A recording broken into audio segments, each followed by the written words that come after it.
Thank you. Good evening. I'm going to call to order a regular meeting of the Hastings-on-Hudson Board of Education for November 6, 2024. Let me just see the schedule for a second. Oh, you wanted to? Yeah, I just wanted to say something before we get started. Sure. This is something that should technically come at the end, I think, in their board comments, but I wanted to do in the beginning,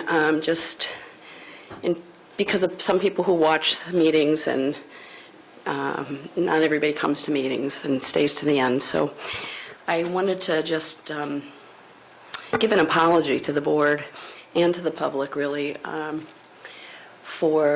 it was brought to my attention, and I think it was accurate, that at the end of the last meeting I made some comments that were political in nature, and that it's not really appropriate to do that at a board meeting. I really think we have to keep sort of politics and what we're doing here as board members separate, and just wanted to acknowledge that I thought it was inappropriate, and I recognize that, and wanted to make that as a public apology to all. Thanks. Thank you, Jody. Thank you, Jody. Thank you, Jody. Moving on to our first presentation tonight from our partners at Southern Westchester BOCES. Do you want to do an intro for? Well, I have quite a team here. Dr. Coles is in the lead. I don't know if you're going to start and introduce your colleagues. I think we have Dr. Lyons here and Mr. Faberti, if I'm getting them all the names right. All right, so, and I just want Dr. Coles to go into the mic.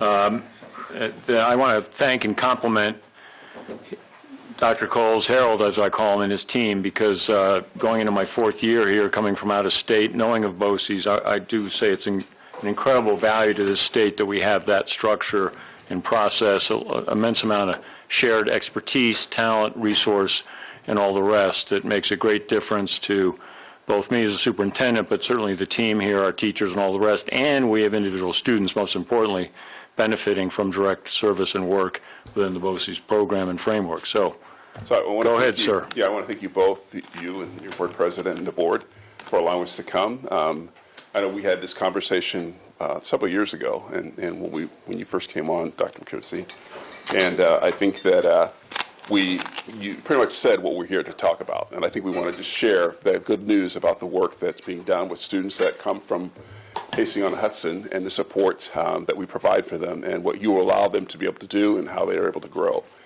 And so I know that we have a tight time, so I'm going to be real quick in what I'm talking about, but I just want to talk to you about, BOCES is, our mission is to create shared services, and you have a copy of the PowerPoint in your packet, so you can look at that as well.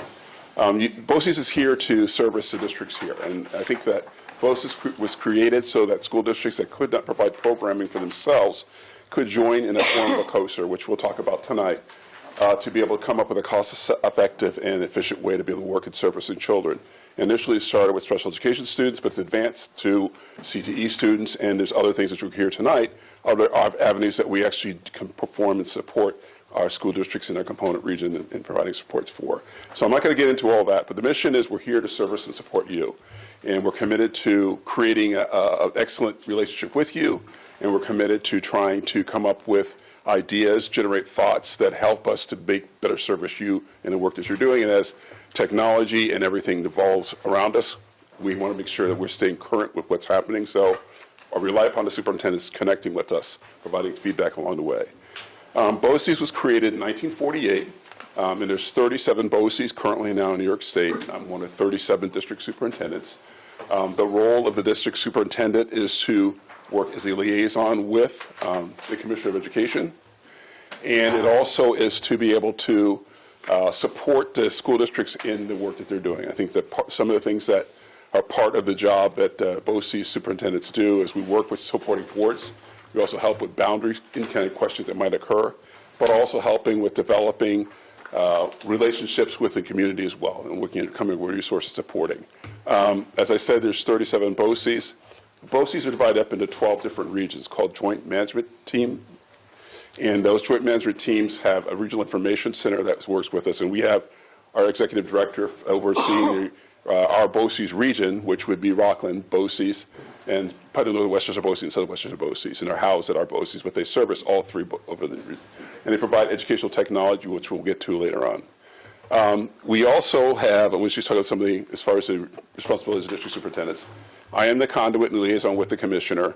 My job, I work 25% of my time, which winds up being more, especially now, what's happening right now, what's happening in our education department. But 25% of my role is to work directly with school districts and superintendents to help them with transitioning with initiatives that are coming from the Board of Regents and the Board of Regents and the State Education Department, and work as a conduit. This is John Filiberti. He was on his way in. He's our president of our board. He's also That's okay. and so part of what my job is to work with developing and managing and helping with planning, helping with, as I said, school boundaries and reorganization. If we get to the point of time reorganization mergers, that I would be the person working with districts doing that.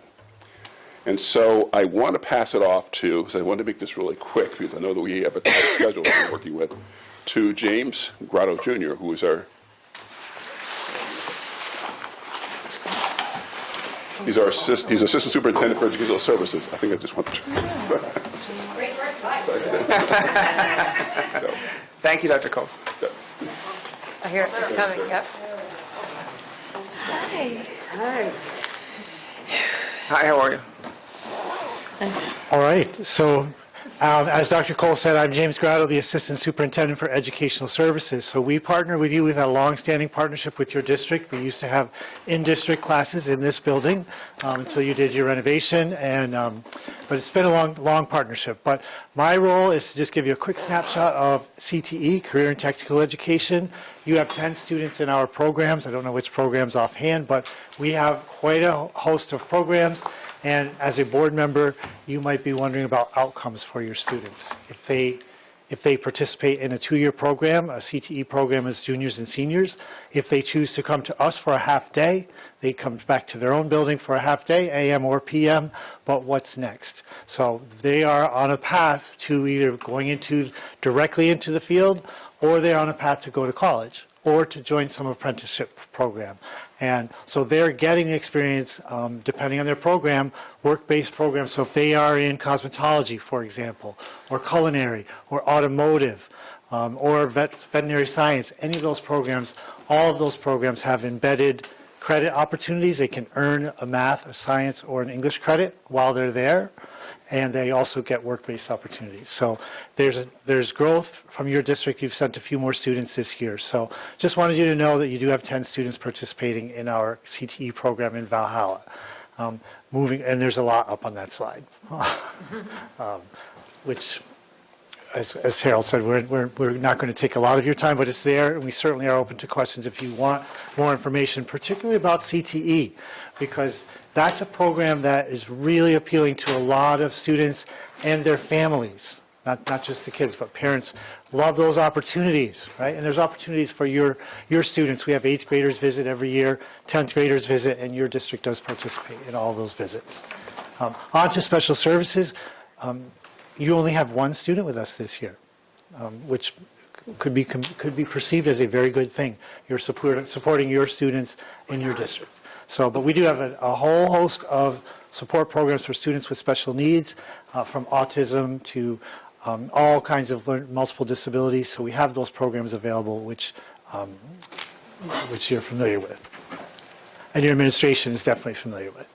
Adult and Community Services is sometimes a lesser known program at Southern Westchester BOCES and almost every BOCES across the state, but we do have a very wide-reaching adult education program where we offer citizenship classes, English as a second language classes, and a lot of workforce development courses to adults, people who are new to this country, high school equivalency, GED. So we have a wide range of offerings to adults in this county. Nothing in your community of Hastings, but many close by. And again, we're open to questions if you have any that you want to send our way. But I'm going to turn it off to Dr. McDonald. Thank you. Well, guess which one of these? I am shorter. We'll just switch one of these buttons as forwards and backwards. So good evening, I'm Dr. Ellen McDonald. I am the Executive Director of the Lower Hudson Regional Information Center, and as Dr. Coles mentioned, though we are housed in Southern Westchester BOCES, we do serve the 58 school districts and 3 BOCES of Rockland, Southern Westchester, and Putnam Northern in terms of their instructional and other technology needs. So we have a lot of things we do together for you as a district, and what we chose to do was to put into our slides all of our highlighted services, all the ones that are the big buckets, right? And the ones that are highlighted are the ones we do with you, so that if you ever want to review and have, Maureen reach out or say, hey, what is this thing about we don't do? We're happy to do that. So for your technology support services, you are part of our managed IT support service. So you have technicians, 2 of them of ours work here with you, and a whole host of people back at 450 Mamaroneck Ave in Harrison, where the servers are, where our centralized teams are. You do procurement. You purchase a lot of your technology through us that is state aidable because of the things that you participate in.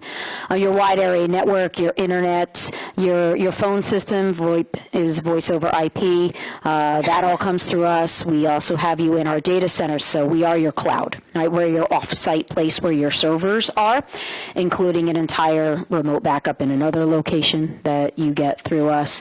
And you're a part of our hardware repair and physical security. So we do all of that together. In terms of the financial and the student services, you do get your Envision finance system through us and use Frontline Forecast 5, which is a metrics of what's going on all over the place pretty much. Your student information system is eSchool Data through us. We integrate for you through ClassLink. You have Blackboard Connect as your messaging system when there's a snow day, right? Things like that. We support that as well. And some related, you'll notice the word Frontline up there a lot because they just keep buying a lot of products. And so your subs, right? How do you get subs, IEP management, things like that. Data services is how you connect your data to state ed, right? How do we do that? We are your tunnel for that. So it is the one service every school district must do through us. We are the only secure connection. So in addition to that, you use one of our programs called Certify, which helps your CIO check the data before it goes up. It's another layer of that. And you do teacher level reporting, so you can look at that data when it comes back, state testing kinds of data. And you run your test scoring through us. And our last is our instructional technology department. So that's where Model Schools is. That's where you get training, right, on how do we use technology in the classroom. You have, I believe it is 7 customizable days that you have purchased for whatever you want to work on, and 1 that's attached to software that you actually buy through us. And that's a combination of Maureen and Melissa usually figuring out what do we want to use those days for as we go. And we do support you in your district technology plans. There is a 3-year cycle for instructional technology plans for school districts, and we're going into year 4 of 3. Yes, they have extended it for an extra year, so we do not need to build new ones for 1 more year. And that's what you do with us on the technology side. That was fast, but we are trying to be mindful of the clock, as I think every one of us has referenced. So I'm going to hand it off to Dr. Lyons. Thank you. Good evening, everyone. Brendan Lyons, Deputy Superintendent. I'm going to take you through some of our other centers, as we call them, at Southern Westchester BOCES. The first is the Center for Interscholastic Athletics. As it notes on the slide, we serve 77 high schools, 65 middle schools across multiple counties.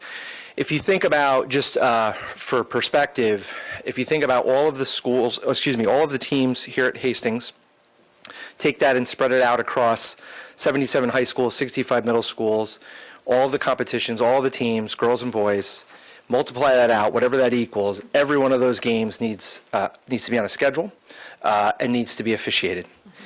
Section 1 does all that.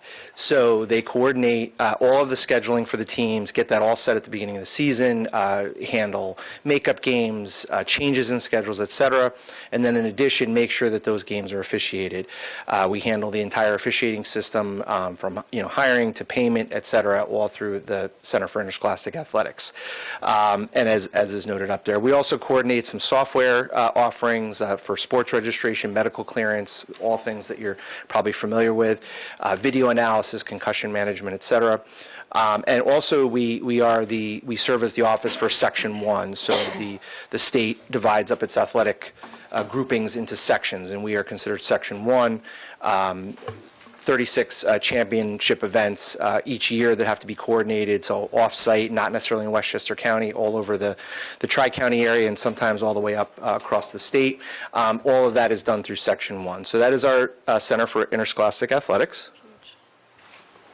We also have a school communications center that is exactly what you would think it would be. It works with many of our component school districts to handle day-to-day communications, but also crisis communications, sometimes special situations. So, for example, if you were preparing for a bond issue or a capital project, our team could help with, again, the day-to-day, the week-to-week, and sometimes the print type products that have to be put out for a bond issue, but maintaining websites, all of those types of things can be handled through our school communications support service. And again, also public relations advice. So if you're dealing with something difficult in your district, folks would have access to reach out to our specialists and talk about how to handle a particular situation. Maybe it's a media inquiry or just something that's going on in the district that's sensitive that you're going to need help in dealing with. So that's our school communications center. We also have a very large professional learning center. And what this just demonstrates is sort of the array and the spectrum of different types of professional learning for educators.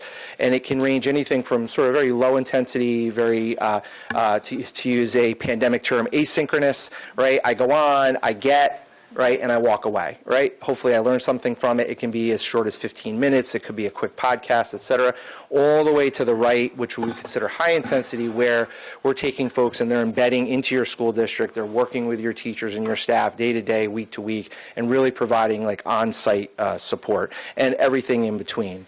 So that's our Center for Leadership, Curriculum, and Instruction. In addition, we house the Hudson Valley Bilingual Education Resource Network, which is a grant-funded program through the state, and that supports all of our English language learner students across. If you thought the RIC was big or Section 1 was big, the Auburn serves districts all the way up into Sullivan County. I believe as far north as Cooperstown. They are all over the place, a very big region. And again, they provide free services for teachers, school districts in service to our English language learners. And as you know, in our region, this is a growing population. So this is a service that's greatly needed and appreciated by our component districts. School safety and facilities, we provide an array of services surrounding, again, anything related to school safety and facilities, from the nuts and bolts of, water testing, asbestos testing, mold testing, et cetera, to some more complex things, like working with DASA training, for example, or SEL, crisis management for students, those types of training, mental health and wellness. So sort of the whole array, anything that's related to school safety and facilities. We also house the school library system, which is also a mostly grant-funded system through the state. Supports all of your library media specialists and all of the, as you know, we don't use card catalogs anymore, so all of those databases and those systems for how to catalog books, how to check out books, how to track books, all of that comes through the school library system. As well as, again, providing support for the network of library media specialists across the region. In addition, Mr. Tibbetts is going to come up and speak just a little bit about these other items here, and also draw your attention to some items in your folder, some numbers and some data that may be of interest to you. So, Mr. Tibbetts. Thank you. Thank you.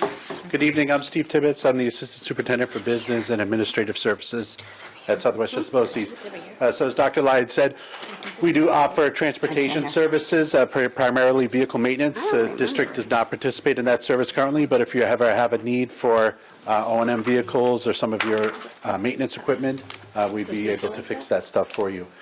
Also, we do cooperative bidding at the BOCES, so the district participates in certain bids that we put out for primarily consumable items, office supplies, art supplies, things like that, cafeteria food supplies. And also being a member of Southern Westchester BOCES entitles you to cross-contract for services to any BOCES throughout the state, and it generates aid on those services.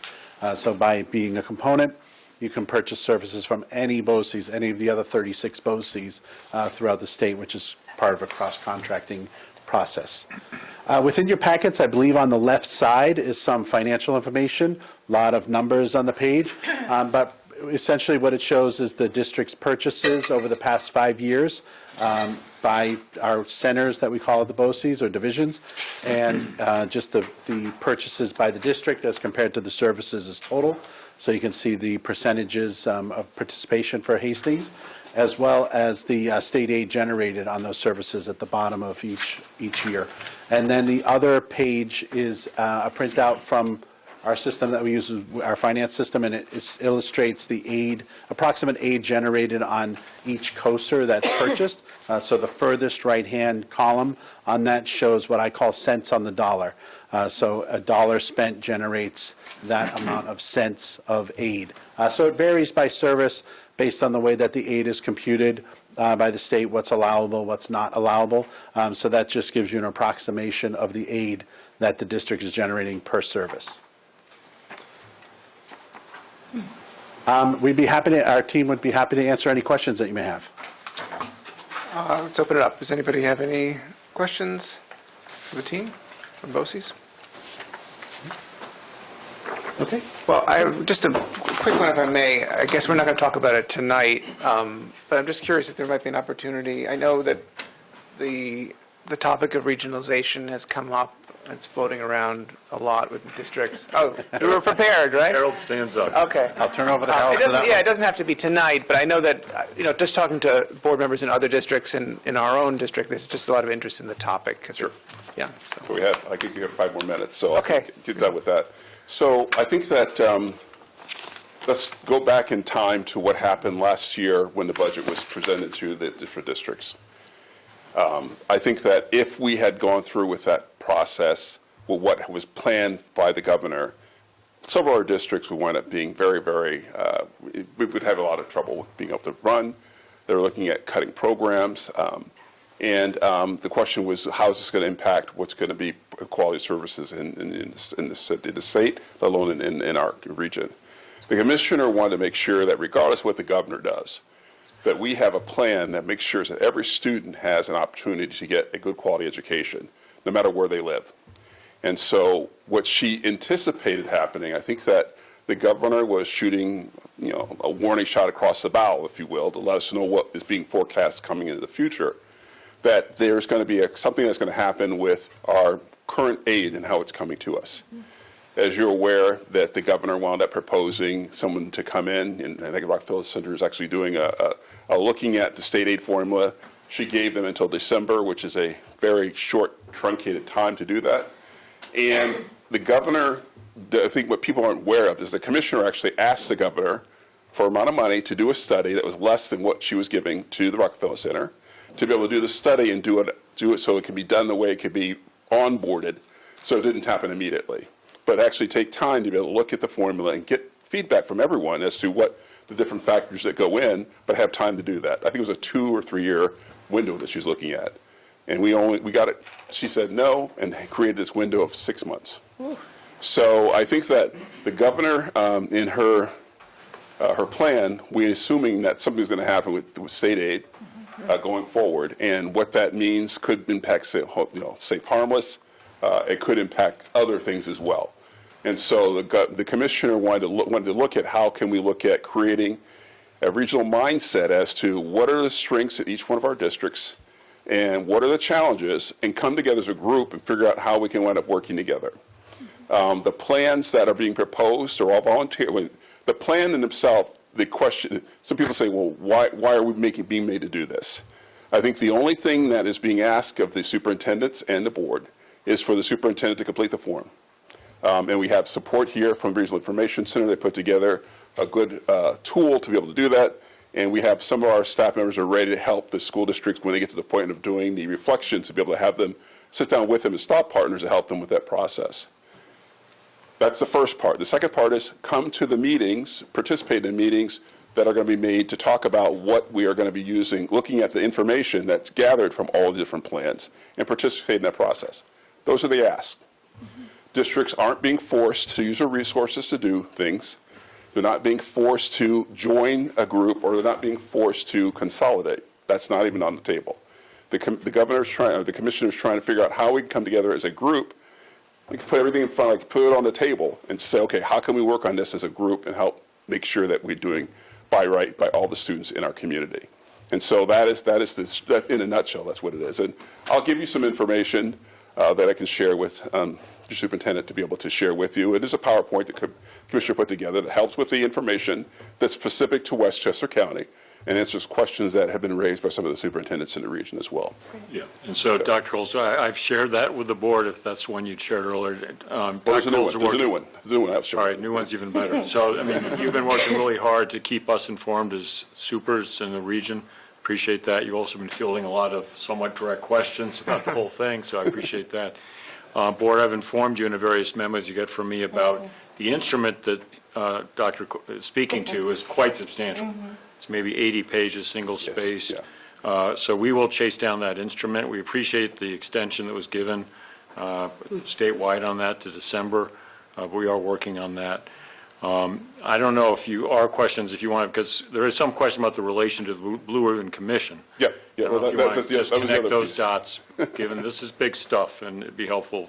And your expertise to share. in the new APPR, which is not APPR anymore, I think they're all related. And I think that she's trying to give us a chance to be able to thoughtfully create a plan that impacts the students in a way that's meaningful. And the staff members are trained and supported in the process going forward. And it's not like it was with Race to the Top, where we were told today that you were supposed to be doing this tomorrow, and then you had to start doing it. Right. And so the process is, the commissioner, in talking to her, she said she wants this to be a bottoms-up approach, and that she wants the districts to come together and talk. And if there are things that they say, hey, I can do this, but this is getting in the way, or I want to support this one high needs region, but we don't get any aid, so what does that mean? So can you wind up giving us aid that's equivalent to the aid that we're going to get for that district to be able to compensate for it, or resources aren't asked to be given away? So I think that she's asking for us to bring to her issues and concerns or questions or challenges so that we can wind up taking them back to her, and she would use her authority to lobby to change regulations, lobby to change with some of the legislators to change what's being done, and lobby with the governor to look at resources that we need to make sure we move forward, do this right. Because I think ultimately she's trying to make sure that we do this correct this time and not miss a step. So, and I just want to add one more thing too. What I want to make sure that you're all aware that we offer this to everyone, and hopefully that you'll be the ones that take us up on it. Please come and visit your children. The CTE program is open. We set up a time period for you to come and visit. And the culinary program, usually when people come, the culinary program cooks them a nice meal for them. And you have a chance to walk around and see the students in action, and they can wind up sharing with you what they're learning as a result of the work that you allowed them to be able to do. So, and I just, one of the things that was shared also with the CTE experiences that we have with students, we talk about the high school credits, but we have articulations with colleges as well. So the students are actually getting college credits as well. They actually take with them from the CTE program. If they choose to go off to college, they're that much closer to getting there. So thank you again. Dr. Coles, thank you. Thank you very much. Any other questions before you go? No? Okay. Thank you. Yeah, Thank I have you. a question. Absolutely. I don't even know if I can put it into words, but how does regionalization, how is that different from the way that BOCES works with different districts to kind of have programs or things that work for everybody? So that's a good question. And I think that was part of what people were saying was, do we need this because BOCES are here? And essentially what BOCES are a shared services concept. And that's exactly what the commissioner is saying we should look at doing. But it's shared services with areas that you can help with. the commissioner has asked the district superintendents to work with superintendents and school boards and communities to have discussions about how we can do this in our region. And so the shared services component would be, it would be looking at how we can look at ideas. So if you have an idea that you're doing here, it's not being done anywhere else, that we want to make, somebody thinks that this will be a great idea, this will be a great opportunity for another district. She's not saying you need to go and take that from them. What we can do to help make the people that are interested coming to you and see what's being done and how it can be replicated. And so I think that she's trying to look at how do we share the good things that people are doing in their different districts and allow us to expand it to outside of the region or outside of our BOCES. So she's not proposing, this is not about proposing like regional high schools or districts coming together? Unless you choose to do that. But that's a choice she's offering only to the group that's being asking that. So there might be some people that want to do that, but that's not something that's being on the table. And it's not to force districts to consolidate. I mean, I want to make sure that's clear. That's not it. It's not consolidation. It's not reorganization. It's none of those things. It's just how do we come together as thought partners and come up with a way to provide good resources, experiences for students in our region. Thank you. Yeah. But thank you for the questions. I appreciate that. Yeah. Dr. And I Coles, can count this as one of my discussions we had. All right. Thank you again, Dr. Coles. Thank you. Thank you. Thank you.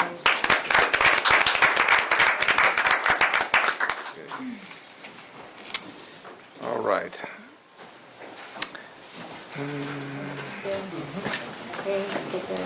Good night. Bye, Vice.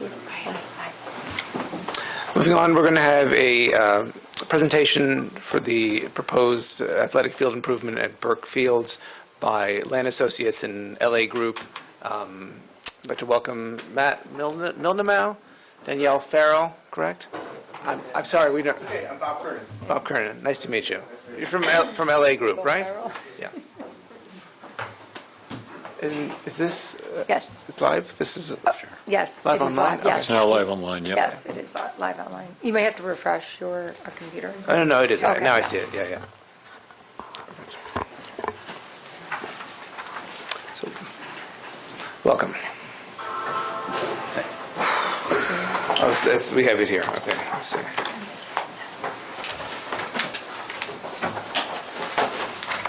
Good. Well, while you're queuing up the slides, we've left a copy of our presentation out in front of you.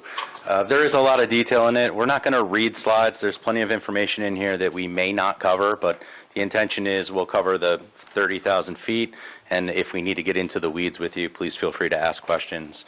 Again, once we're queuing this up, I'll say, my name is Matt Mildenau. I'm an architect, principal in charge of Land New York, our Goshen office, and my most important job is father of 3 kids, and I have to admit, tonight I'm a little distracted. My daughter is competing, her team's competing in a Section 9 championship game right now, and we have about 10 minutes left, and they're tied 2-2. So the only reason I mentioned Why are you here? The only reason I mentioned, she's a backup goalkeeper, and I have to curry favor with the board, so if this happens next year, you're going to let me off the hook from coming to a meeting, right? Sure. Absolutely. No The reason question. I mention it is First things first. Right. The reason I mention it is because there's only one thing I'm more excited and passionate about talking about than my children. It's athletic facilities and school design. So we have a great team here today, a robust agenda. I'll try to be brief. Again, my name is Matt Mildenau. I'm on the left. I'm an architect. You have Danielle Farrell, our K-12 sector leader, Bob Kernan from the LA Group here. Our 2 reasons for being here. We're going to give you a brief introduction about land. We've been working in the district for about 4 months. This is our first opportunity to talk to the board directly, so we appreciate this opportunity. Thank you. Second reason is to show you some options for your athletic facilities, show you options to improve them, give you some concepts to consider, and then take feedback from you. So if we could, Danielle, skip to the next slide. So Land Associates has been in business since 1965. Next year we'll celebrate our 60th year in business. Danielle and I work out of the Goshen, New York office. This is our 25th anniversary, celebrating this year. We are a full-service or an interdisciplinary architecture and engineering firm. Our services are listed down on the left. We have over 120 employees in our New York office. Danielle and I manage a branch office of about 30 employees. K-12 is our primary sector of work. It's about 60% of our revenue stream, and we are very diverse in the other 40% of the work that we service for our clients. Slide. Danielle? Excuse me. Hello, I'm Danielle Farrell. I'm Assistant Vice President and Architect, and we're very happy to be here. So you can see on the map there that we service a lot of school districts in New York State, but we usually try to stay within about an hour and a half from our office. It gives us the opportunity to give good service to our districts. We've been working with some of your neighbors for quite some time. We've worked with Mamaroneck for over 30 years, as well as Bronxville and Rhinebeck, and then also into Orange County and also into Sullivan County. So one of the biggest things with us, besides being 60% with our K through 12, is just that we want to be able to provide you good service. Today we're here to introduce ourselves, but we're going to be here to talk about athletic fields, which is not my area of expertise. So I'm very happy to turn it over to Bob. Well, Good evening. Hope everyone's doing well. My name is Bob Curran, as you mentioned. I'm an associate principal at the LA Group. We've been in business celebrating our 50th year this year, so we're proud of that. We're located in Saratoga Springs, New York. We're primarily made up of landscape architects. We have almost 50 employees in total. Primarily, like I said, landscape architects. We do have civil engineering. We do have an environmental department. And we also do a lot of regional planning. So we're very diverse, and we do a lot of different disciplines within our company. But my primary focus, probably for the past 15 years, has just been athletics in school districts as well as higher ed as well in colleges. Our company has designed and designed about 200 or more athletic complexes and facilities, some very much similar like yours. We have a ton of experience with synthetic turf, natural turf, and I'm glad that Land brought us on to help everyone out here in this room with coming up with a nice plan and something that really meets your needs here at the district.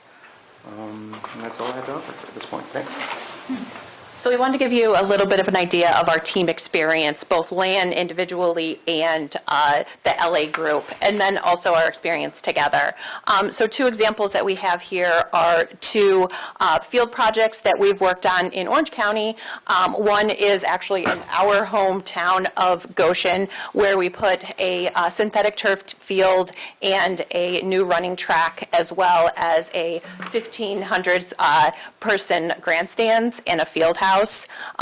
And in addition to that, we also had a synthetic turf practice field. And then also our neighbors at Monroe Woodbury, we did two synthetic fields there. And the one thing we like to show is that you don't always have to have a rectangular field and then a separate, say, field for baseball or softball. Sometimes those can be combined to kind of get the most bang for your buck when it comes to having synthetic fields. Another example is at Mount Pleasant, where we also did a synthetic turf field within a running track, and then also a practice field there as well. And then Nyack, that was our first experience to work with the LA Group together, where they did the fields. They did multiple fields at that complex, and Land Associates was responsible for the field house and press box that they had there, that they specifically wanted to mimic their old high school. So it's a little more elevated than what you typically see, but that was very important to them, right down to having a smaller version of their cupola. So that just gives you an idea of some of Land's individual experience, and Bob can tell you a little bit about their experience. Yeah, so this is up on the board here, or on the monitor, the listing of all the school districts we worked through with in New York State that all had athletic components built into it. The list is very large. We come down in this area, we go up north, we go out west. We have I forgot to mention earlier, we have an Ithaca office as well. So we're pretty widespread in the state, and try to spread as far as we can and try to help communities out with their athletic fields and components. And just to highlight a couple of our projects, Queensbury up near Saratoga Springs, New York, was just completed last year. To Danielle's point earlier, a lot of times you got to think outside of the box and what really fits the school district best. In this district particularly, it made sense to merge baseball, softball, and rectilinear fields all together for what their needs were. So it was a really nice design that came out. The school was really happy with this. They're able to hold multiple events for the community and for the district themselves. So that's one we're really proud of and something I worked on specifically. And then Pelham to the right, that's another, just a different twist on how you can merge the different fields and make it multi-purpose. This may not be for everyone, because obviously with something like this, there's other challenges too, right? Scheduling and stuff like that. So that's kind of things that we kind of go through in our head and process to really come up with the best solution for each individual district. I was hoping to report to you that my daughter's team won, but they're tied 3-3 and going into overtime. So my responsibility primarily here is to guide you through the pre-bond or pre-referendum planning process. And as we've met with the school district and your district leadership, we've identified 3 categories or 3 elements that we think you'll want to consider highly for a future bond referendum. That's a Farragut complex additions or renovations, athletic field improvements, and capital improvements from BCS, which is your building condition survey. So over the last 4 months, Danielle and I and our team and Bob have all walked through your facilities, and we've assessed the condition of them through the building condition survey, and we've identified projects that we think warrant prioritization. And that will be part of this conversation as you decide if you want to host a referendum and what you want to include with it. I think the referendum planning process is a process of engagement with your community, listening to feedback from the Board of Ed. It's a multifaceted process. It involves assessing your existing conditions that we did through the building condition survey, planning and financially discussing a budget for a referendum, a tolerance by the community to support that, and engaging with your public through media relations and just invitations through open houses. Whoa, way back. So very small print for the people in the back. But what I can say is the yellow stuff is the things that we've already done, and the green things are the things that we're working on in the future if you can't read it. So I'm very sorry about that. But basically where we are is step 6. We're providing the school district with a line item of work recommendations based on what we've assessed. These are our opinions. It's not our money. It's not our facilities. We can only tell you what we saw. We can give you our professional expertise and opinions on it, but ultimately it's you and your community that makes the decisions about what you want to do. So there is an engagement process. There is feedback that we expect to receive from the Board of Ed and from the community, and that's essentially where we are in the process. We're about 30-40% through. We hope to have several other conversations and presentations to the board so that we can talk about what your priorities are and how you want to proceed. So transitioning in, it's a coordinated tag team, and my best wishes are with your family member at this point in the overtime. Some people know why I'm particularly attached to that idea. I was at an overtime match yesterday for someone in my family. Anyway, just go back to the timeline quickly if you could.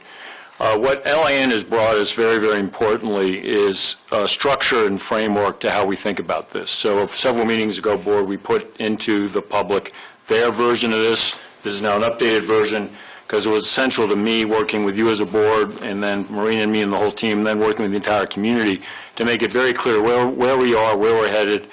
And as has been said here, you have some decisions before you.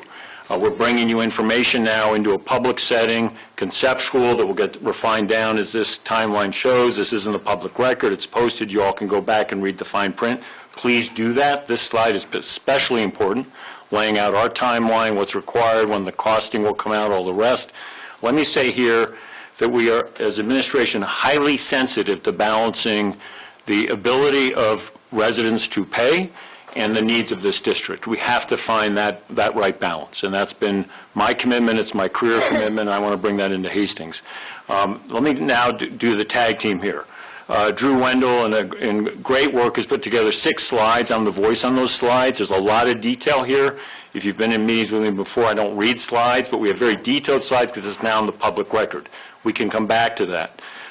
In the next meeting, you'll hear a communication plan from us through Southern Westchester BOCES as to how we're planning to communicate very actively in multiple ways within the district, out across the community. We will come back to this information. We will pull on it.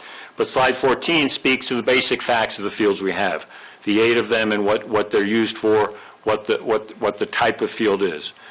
Slide 15, if we're there, next one please, talks about the amount of the number of teams and the amount of demands on our fields. With 1,600 students here, 500 high schoolers, we should be proud in Hastings of the opportunities we provide for athletic involvement. And this is important fact to that slide previously, the demands on our fields, for all good reasons. Then you go to the next slide. It talks about actual scheduling, great deal here from Drew Wendell, in terms of what is actually happening in use of field, because if we want to be smart for the community on balancing that cost with need and addressing that, we've got to be very specific in terms of what's happening. This slide does that. If you go to the next slide, should be slide 17, more facts on the use. This is the spring season. And again, you see great detail here on what's occurring, what's needed, and again, we'll come back to this in terms of the case statement. We go to home scheduling, slide 18, with some wonderful color photos here. Thank you for working with us on that. But you see here the demands of what's required to meet the demands of our athletes and supply them the fields they need. And then we'll get into the impact, community usage. If we can do this right, yes, this benefits our students, but it also becomes a 24/7 year-round benefit for Hastings. And that's laid out here very clear, especially that top statement about the village of Hastings doesn't have a singular rectangular playing field to turn to. They turn to us for that. And in my experiences in other communities, both where I live and I've worked, this is important. We think about this as, if you will, a town gown moment. And we think clearly about what we can provide the residents 24/7 year-round if we were able to make this advancement. Coming into slide 20 is a very hard reality. Last year, we've been overly dry this year, probably too dry. It's actually a point of concern in many places, and that creates qualities for the field the other direction. We could put a slide up here of worn-out fields due to lack of rain, and then what that means for costs for districts to keep the fields, grass field, working. And like it or not, some of you know I have a big background in the world of sport, in particular quality field for soccer players. So even the too dry matters. But last year, as is documented here, we lost an immense number of contest opportunities, some, I think, 50 or 60 in the fall, Drew, if that was correct. 71. 71. See, it's good you got the detail. It's a worse story than I thought. So 71 contests just in the fall, and we had to find partner districts to work with to make this happen. So this is, in a sense, the slides leading to the needs statement, our fact statement, which we will keep coming back to. So I think I'm handing it back now to the front. Yeah, so this slide here indicates some of the, I guess, what the benefits would be to a school district to go to synthetic turf, whether it's for multiple fields, one field, or whatever we decide long-term here in the project. The biggest benefit is just usage, the amount of usage you can get on these fields. The Synthetic Turf Council states you can get about 3,000 hours on a synthetic turf field annually. That's huge. After looking at the other slides with the hours that you put together for the district and what they use on the field, that's going to help out tremendously the amount of use that you get on your field. So that's the biggest benefit. You get to start earlier in the season because the synthetic turf it warms up faster in the spring and melts the snow quicker, and so you're able to get on sooner, and you're able to get on, and you're able to prolong your season and get on there later. Especially if you add lights and stuff like that for a synthetic turf field, because you can stay later in the evening and play as well. Additionally, you don't have to get the field rest, right? So that's why you get increased usage. A natural turf field, if you don't let it rest, you ruin it. Muddy days, you ruin it, and then you're just spending more and more maintenance to kind of recover and get it back to where you need it to, and sometimes that's a never-ending battle that you don't win. And the reason why synthetic turf systems are beneficial when it rains is the way it's constructed. It drains, all the water drains through the system into under drains underneath the field, and it goes super fast. 50 inches an hour. It goes down super fast. You don't have to worry about it like a natural turf where it hits the surface and goes to the sides and has to get collected someplace or get into the soils and be absorbed. So that's why you're able to get on the fields right after a huge rain event or even during a rain event, and there's really no impact to the field for the players and the athletes. Additionally, one other, you can go through the list there, but one of the other advantages in my mind is maintenance. If you really maintain a natural turf field the proper way, which I'll say most school districts don't because of money and labor and cost, you could spend up to $30,000, $40,000 a year by the time you get done with aeration, fertilization, striping, for each games, mowing, and stuff like that. So it starts to add up. And with synthetic turf, generally your maintenance costs are a lot lower. But there's also some disadvantages as well. The next here, this is little pros and cons. upfront cost. We all know synthetic turfs can be more, right? So that's kind of a disadvantage when you start to evaluate the natural turf and then your maintenance costs. There's a balancing act there. Additionally, synthetic turf tends to get quite a bit hotter in the hot days. In my mind, in my experience, it does get pretty darn hot in there in like 95-degree days and stuff like that, but I also feel that we live in New York, it's not Texas, so that's maybe not as big of a deterrent in my mind for our climate and stuff like that. And then just, eventually after 10, 15 years, you then have to replace the carpet, right? So then you got those costs as well, depending on the amount of the usage and how long it lasts throughout the years. And those are the basic cons, I would say, for the synthetic turf. Yeah, I think that's about it. So next slide, again, I'll step up for two here. One, we wanted to provide some context that Hastings is proud of our natural turf fields. We work really hard. I think that budget figure you mentioned, we work hard to hit that every year, probably exceed it. Joe Marano's in the back. His team does an incredible job to keep our natural turf fields of excellent quality. And we're going to hold on to natural turf. We're looking at a mixed model here. If we can, work if your board decides that's the way to go, we're not going all artificial. The blend is really the state of the art, having the opportunity to play on natural as well as the artificial. But having said that, please look at where we are relative to many, if not most districts around us. Most have substantial opportunities for their athletes on artificial turf at this point. We are a long ways from, say, 10, 15 years ago in thinking about both the technology, the safety, the environmental aspects, which we will keep digging into to help people in the community understand this would not be a light recommendation at all, but one taken with great seriousness. And at the end of this, people will decide. They're going to vote. I respect that. That's where we're going to land. We're just going to work hard to make a factual case statement. And part of that is there's a lot of reasons some very thoughtful districts and communities, a very large number, have moved to have at least a mixed model with some amount of artificial playing surfaces, really going back to that slide of providing our athletes and our residents full opportunity to have some athletic recreational opportunity. So again, you can study this chart, we'll come back to it. But this is a case where Hastings wants to be as good or better than others, again, because of the quality we need for our athletes, our scholar athletes. Then let me go here. We are going to be recommending that if a field is artificial turf, it is paired with lighting. The economics on this are quite clear. If this investment is made, you get at least 90 additional hours across a 9-week period, at least 2 hours a day, additional time. It's almost to the point, if you're going to do turf and don't do lights, you really are underestimating and undervaluing the estimate. So it's just basically smart economics to pair the two. It does increase your costs, but the output, the use, the productivity is just that much more. And obviously, here's another town gown moment.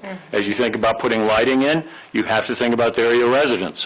Former Superintendent Greenwich, I understand that in terms of what's going there in that town. You can go study what's happened. When I was in Weston, Connecticut, I made sure they had lights in the fields, but they were very sensitive to what were the demands and needs of the residents. Going back to Greenwich Stadium, if you drive through Greenwich and look at that stadium turfed, it has a 10-night limit. I'm not advocating for that for here, but you find ways to work with your residents and neighbors on how to bring lighting and make it beneficial. That's a little strict in Greenwich, but it's a proof that you got to work with your neighbors and make that happen. We have a neighbor outside the door giving me good feedback right now. So let's move on to, back to you. So yeah, we were tasked to come and evaluate the Burke Estate site with the goals to try to improve the field of play, take a look at the existing drainage, topography, take a look at different opportunities for parking, evaluate solar orientation of what the fields are currently and how they may want to be altered or not, consider lighting, and then eventually determine the feasibility and cost of what we're proposing for the various, what we come up with basically, and then see how you guys respond to that and get direction from there. So I did come out here. The first step was I came and visited the site, and what I did notice is, as everyone I think is aware, there's quite a bit of topography change out there.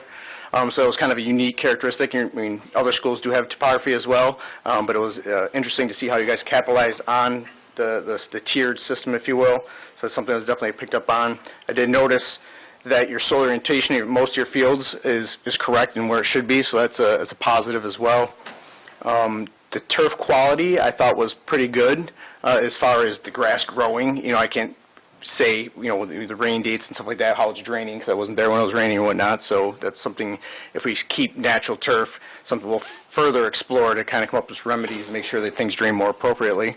And then we looked at infrastructure and access, you know, what type of drainage infrastructure you have out there, what type of utilities, and in my mind, one key thing that I grabbed from your site is just the accessibility or the lack thereof to the site for pedestrians and vehicles.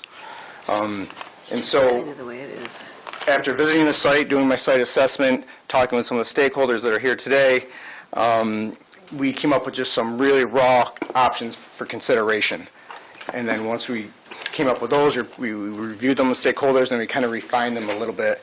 And that's kind of what we're going to talk about today, is the kind of how we refined the few designs that we did to get where we are today, but still everything's up in flux. Like, there's no decisions been made.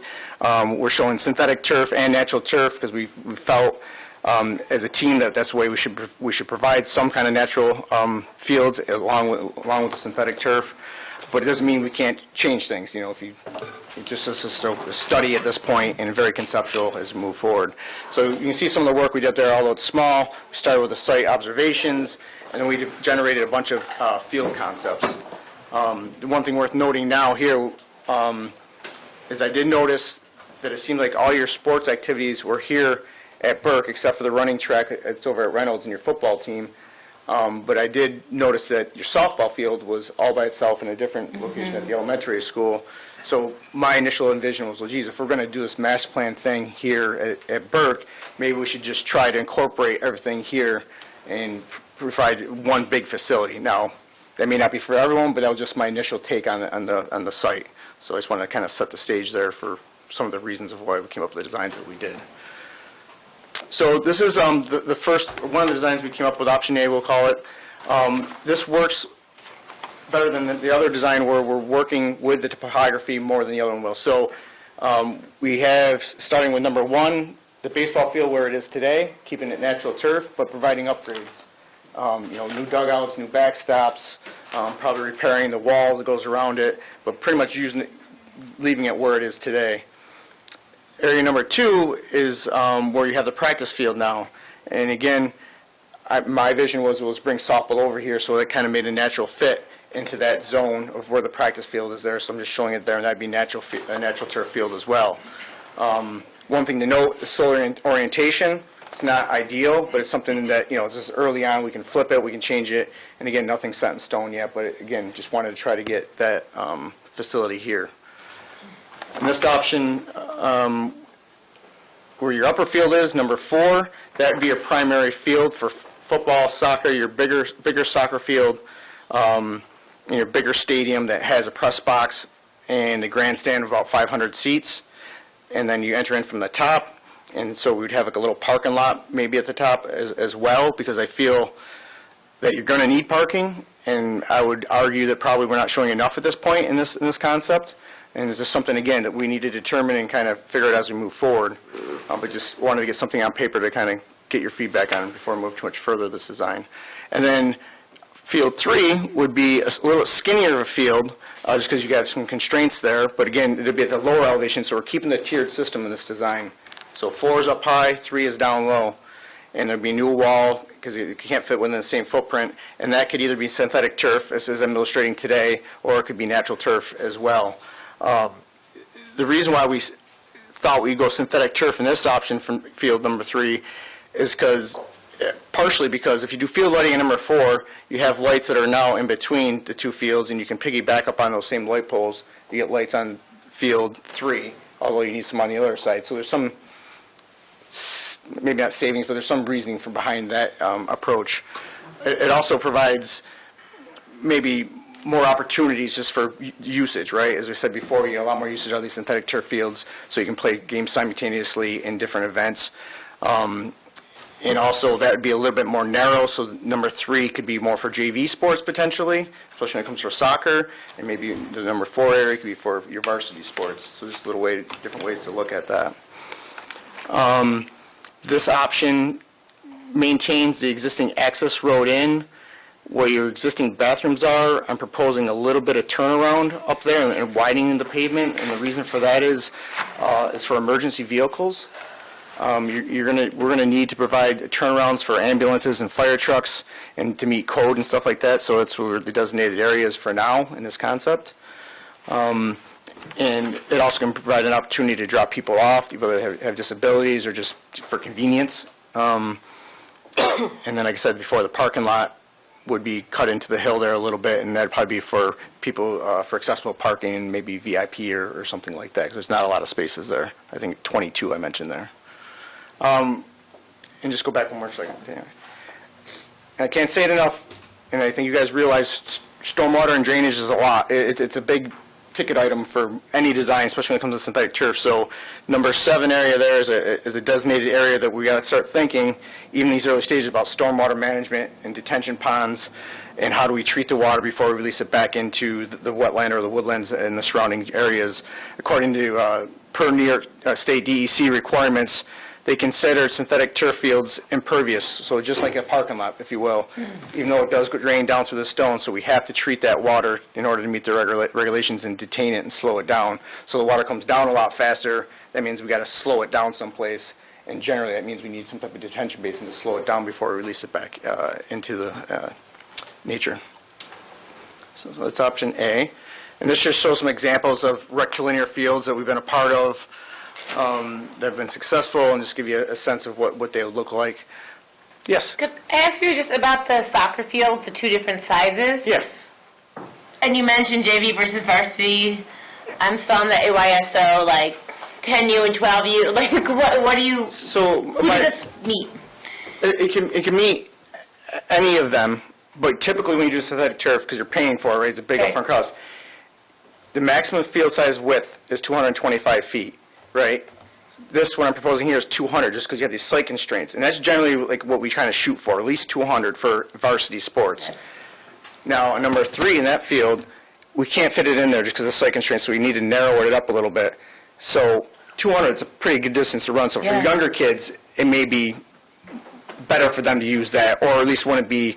I don't think the varsity would want that. You know, so the varsity wouldn't play there. I wouldn't think so. In my mind, no, they wouldn't. For both the boys and the girls. That's correct. That would be for the younger ones. That's correct. I hope I explained that correct. Okay. So option B kind of takes a different stab and look at things.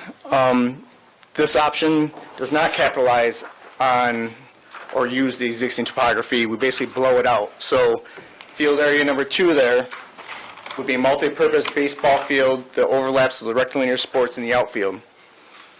There is no break in the grade or drop. It's all one level. You know, we have to work on some grading. There'll be a lot of retaining walls to make this work. But it does fit into the space, and it is quite nice, and it has, you know, these type of layouts have been successful at other schools and locations. And then this, so we start off with that. I'm going to lose my track of my thought here. So at number 2, we have the baseball field, full size. Then we also have all the other sports, soccer, lacrosse, football, and then we also have the same press box and grandstand, about 500 seats, and has a press box. And then the one thing I like about this option is that we kind of rearranged the parking and the entry drive into the site to create a central node where you can, again, where the number 6 is there, you can drop people off, and then you can head down towards number 5 and get into a parking lot there, or you can go down the hill to the right to another parking lot that's a little bit lower, with a potential expansion into the number 3 zone. If you found out that you needed more parking, and maybe you don't need that practice field after you build these other athletic events, maybe you could expand your parking lot into zone number 3 to provide more expansion and use of the parking lot. Field number 1 is a multi-purpose, again trying to get softball over at this area and create equal opportunity for the girls softball players and the boys baseball, creating a synthetic turf field there that overlaps that soccer field, which again is a smaller field. So again, I see your varsity sports happening at number 2, not number 1, but you could get field hockey and other sports in there as well. So just a little different twist on things. Additionally, we have the stormwater. If we do the area number 1 with synthetic turf, we're going to need another basin. So in between the parking lot and that zone, where you see number 7 is, we probably propose that. And then additionally, I didn't note it in the last concept, but in this one, or either of them, there's a phasing line. You see a yellow dashed line. So, as you proceed, maybe we can't afford all this. Maybe we don't want to spend that much money up front. Maybe there's just a phased option. Or we start mixing and matching. There's a hybrid design, right? That there's no reason why some of that couldn't stay natural up top in one, but we can start playing around with the design to meet your needs. And then this is just some examples of synthetic turf softball field here at Queensbury that we did, separate from the Queensbury one down below where it's softball and baseball and overlapping, and then the Pelham one, and then another project where we did side-by-side fields, just a rectilinear one, similar to what you have in one of the designs, and a softball overlay into the multi-purpose field. So I'm definitely here to answer questions. I know we threw a lot out at you. Again, please don't feel like anything's set in stone here. We're just looking for feedback and here to answer any questions. Thank you. So let's open it up for questions, comments.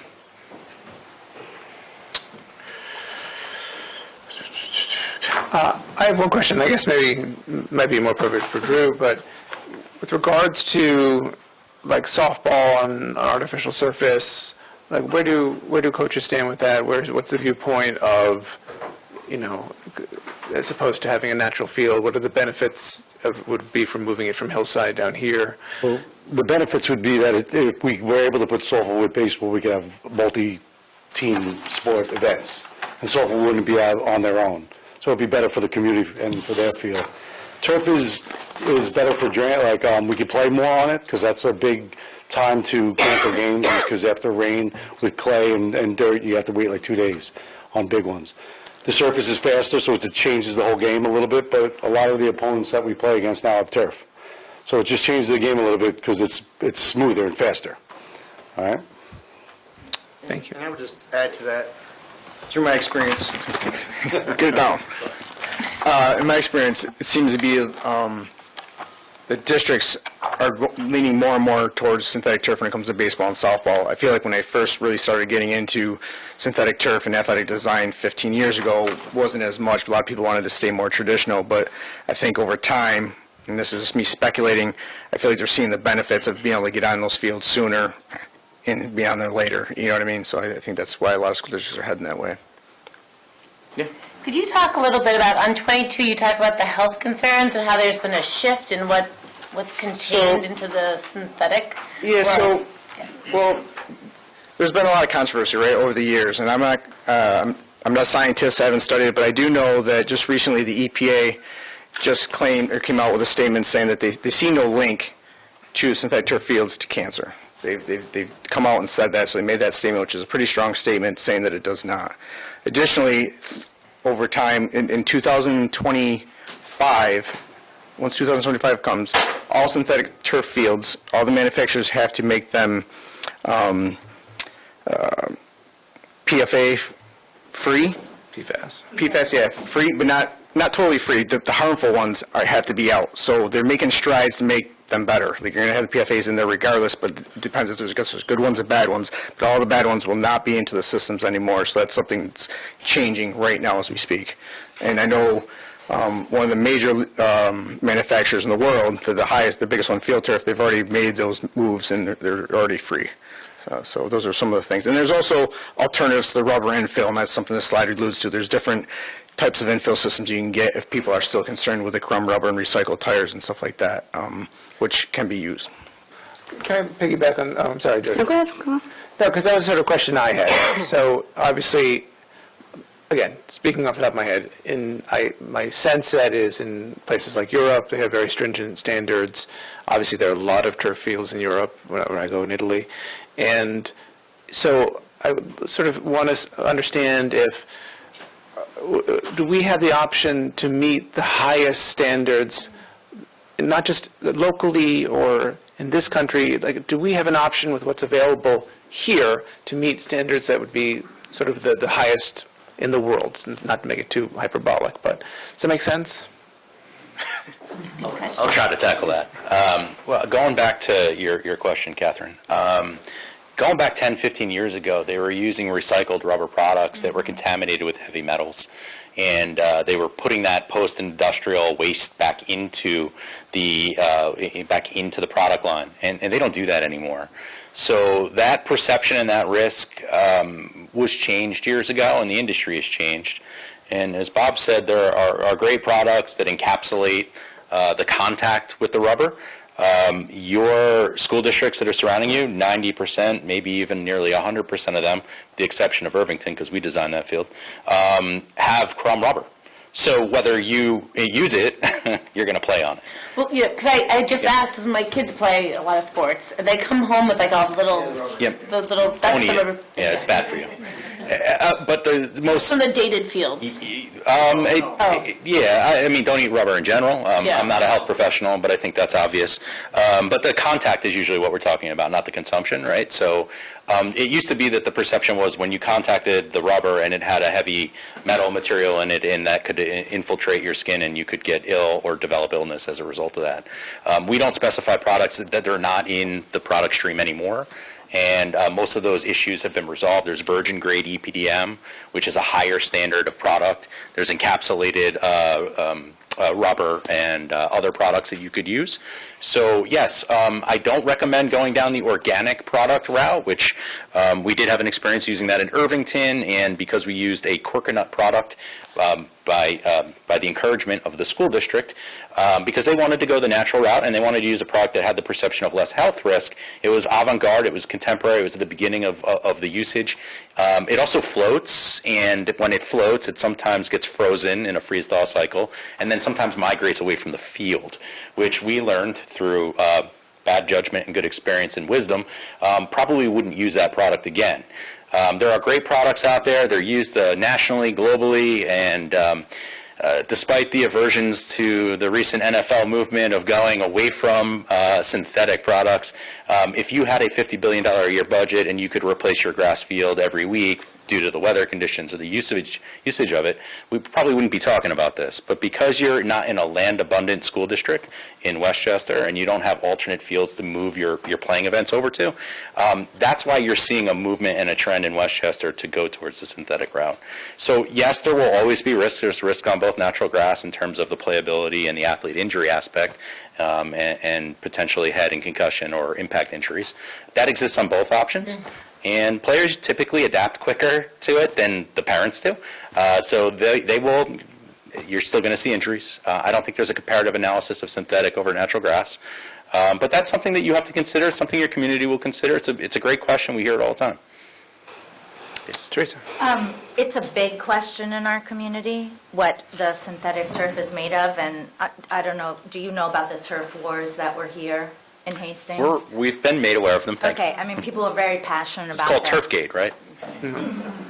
People are very passionate about it. So it's something that we're going to have to really pay attention to and be prepared to explain and support our reasoning behind. It's interesting to hear that you have experience in Irvington with a more organic material. But there are very passionate community members and parents who are really concerned about what their children are exposed to. Understood. We don't own any stock in synthetic turf. We're just here to give you options that could improve the playability of your fields. And of course, the community and you will have concerns about those risks. We're not health professionals or scientists. Do some research. Please feel free to ask us more questions. I don't know that we'll ever alleviate all the public's concerns about them. And I was just going to say that the turf manufacturers have a lot of data, a lot of information that they can provide, hundreds and hundreds of pages. And I would maybe suggest as we move forward and we have deeper discussions, once we have a better idea where we're going with the project, that we bring them in, right, and then have them stated to they know a lot more about the information and the studies that have been out there. So I think that it helps me to hear them say that, and I'm sure it'll help the public. So I'll offer that as well. Good. So I was on the board when we had the turf wars here with Maureen. And it wasn't pretty. So I'm hoping we can avoid that this time. But I will say, and we did ultimately come up with, maybe it was the same thing that used in Irvington. I don't know if you remember, Drew, but we did come up with an alternative. We were going to use that fill, we were going to use the coconut fill. It was coconut, right. It was the same fill we were proposing. Right. In any case, I guess I'm just thinking about, and I'm exhausted already thinking about going through this again, to be honest with you.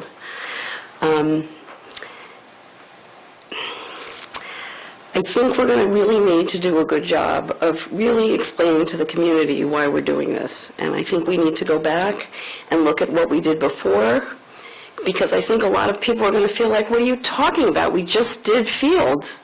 Like, what's the problem? Or did you mess up, you know? And I think we need to really lay it out very clearly, what we did before, what's happened since, what's going on now, and why this is something we want to do. And that's apart from getting into the different options and the plans, not to mention the different finances, because it's going to be an issue, as well as what the ground fill is going to be. And we're going to have to be really clear about what we want to do and what's going to be in the best interest of the community and of kids. And if we're going to do it, that parents, most parents, a majority of parents and people who aren't parents with kids in the schools can sort of swallow and digest. And, you know, I think we can do all of that, but I think we have to really lay it out very carefully and not take for granted that just because we might think we need it, or maybe Drew knows how much we need it, that that's what, you know, everybody in the community knows, because I don't think people do, and I think it's going to hit a very raw nerve for a lot of people, especially in the context of the other piece of the bond that we're going to do. And if we want to do it, we want to do it right. But, you know, to your question, you know, can we do, Alex, your question about the kind of, you know, we don't have infinite amount of money to be able to do maybe what they do on soccer fields in Europe. You know, we may be able to do something like that, but I just think we have a lot of work cut out for us in a little bit of time here, and to really dig our teeth into it and be very clear with what we're doing and why, and not make any assumptions about what people understand or know, because I don't think people do. I agree with you, Jody. I think laying out kind of what we did and how that kind of played out. And then there's a compelling business reason, right? Because the climate has changed, the storms have gotten worse. So there's kind of a practical business reason, aside from sports, that this has to be fixed. I think that has to be made clear. Could you share cut sheets of like the top materials, let's say, or the top 5 materials or something? And you mentioned on the PFAS, what did you say that it was going, it's not going to be allowed by the time we get to? The ones that have been deemed harmful that will not be in synthetic turf systems starting 2025. And most manufacturers are already there. Okay. Okay, thank you. And I think, yeah, and then related to the cost, I guess, obviously the material is going to determine the cost, yeah? Yeah, So just a the sense. landfill definitely impacts the cost for sure. So like if we could get, I don't know, am I getting ahead of myself? No, not at all. A sense of that Oh, yeah, with the right, top right. materials, amount of it, that kind of stuff, just so we could have a sense of what we're looking at? Absolutely. That would be helpful. Yeah, I mean, the great question, that is definitely a yes and yes and yes. This is the initial conceptual presentation, but there's no way we'd ask the board to make a decision without all of that incredible detail, because then, you know, it's a whole combination of things, so yes. Okay. And then just one, I guess, clarifying question on, have we changed the vote to everything is going to be on the same vote, or is it going to still be a separate? We haven't decided that yet. Decided. I think Okay, we know talked you've about, like, you know, experimented. breaking it out, and last year as part of a facilities discussion, but that will be when the board decides, if and when the board decides, whatever the scope of work may be, that'll be something that the board can decide to break it into multiple parts and, you know, to allow people to vote on each individual part. So that, or you could do it as a whole, so that's going to be a decision for you all A to lot of make. decisions. Yeah. That's just adding to the decisions, is that one. In terms of usability, you've all raised so many good questions. You've made me think more.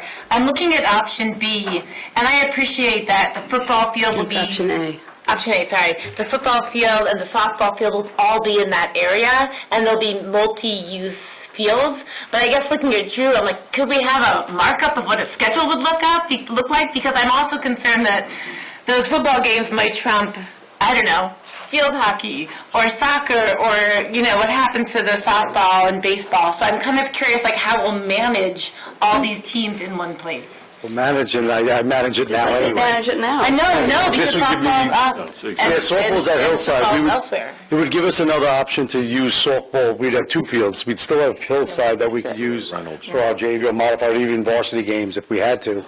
This is a separate field, so this wouldn't affect any of my... Like an additional... Yeah, so this would be, we could have a girls lacrosse game, a boys lacrosse game, baseball game, and a softball game all going on at once.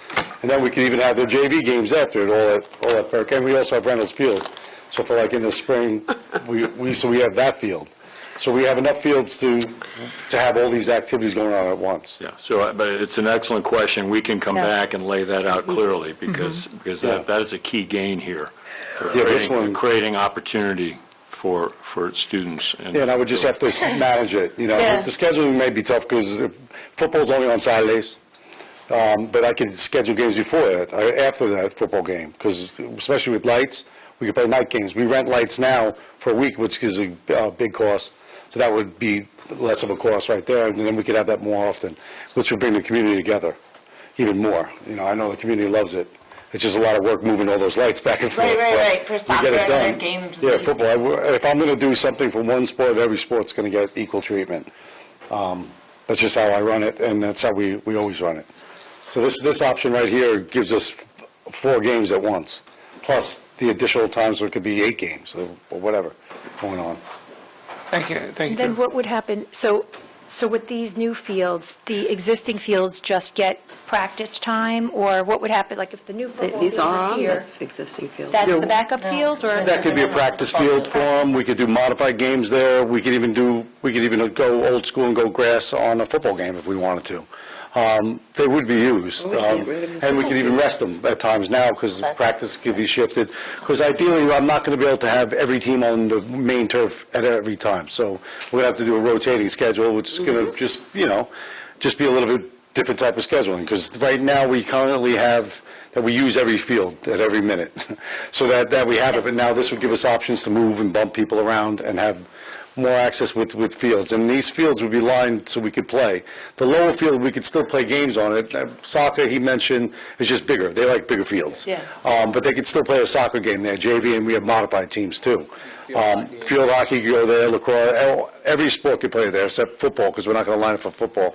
But that's only 1 game a week, and modifieds too, so. I think it would be helpful, one of the big benefits is the time, right? Additional time in the season on both ends, both sides of it. So that might be helpful to kind of line up our schedule, what it's going to mean time-wise, game-wise for Hastings. Yeah, that's no problem too. I could get that done. And you got to think, we could use it in the winter. Most of the schools that we play with, 90% of the games that we play are on turf. So they're already playing on turf. We're at a disadvantage by not being on turf a lot of times. It's just a natural different game. Field hockey, set alone, and it's just a totally different game. So it's now with this extra opportunity to play on these fields, it just gives us more chances to play and gives more opportunities for our outside programs. Because a lot of times I have to shut down a field, and then that takes away from the community using it. So we got to manage that, and when it rains, we're stuck inside, and that's just another thing. So in the winter, there's most of the teams that we play against are practicing. They're practicing now for the spring. They get around 40 additional practice before the season starts, and clinics on a turf. It might be cold outside, but on the turf they could do it.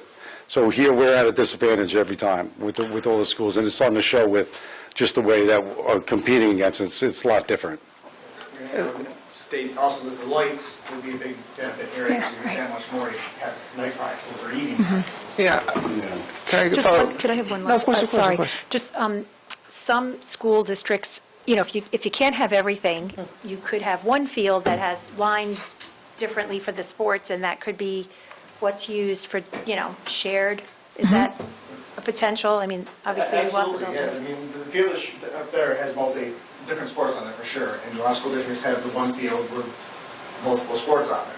And then some schools elect to do two fields just because for scheduling purposes, like we're talking about today, might be easier and better and might get more value out of that, so. Thank you. Yeah, just so you know, in creating options, again, there are options, it's concepts. What we've talked a lot about was initially just one.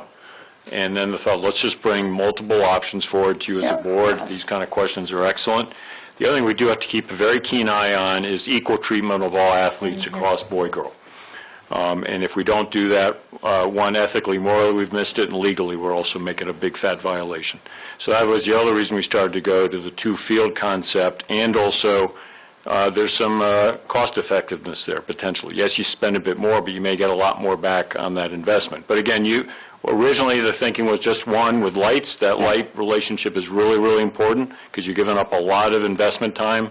2 hours a day at least minimum you lose on your investment. So it's pretty obvious math. But it could be one, and then just have to sort through the cons of loss of kind of equity and opportunity there.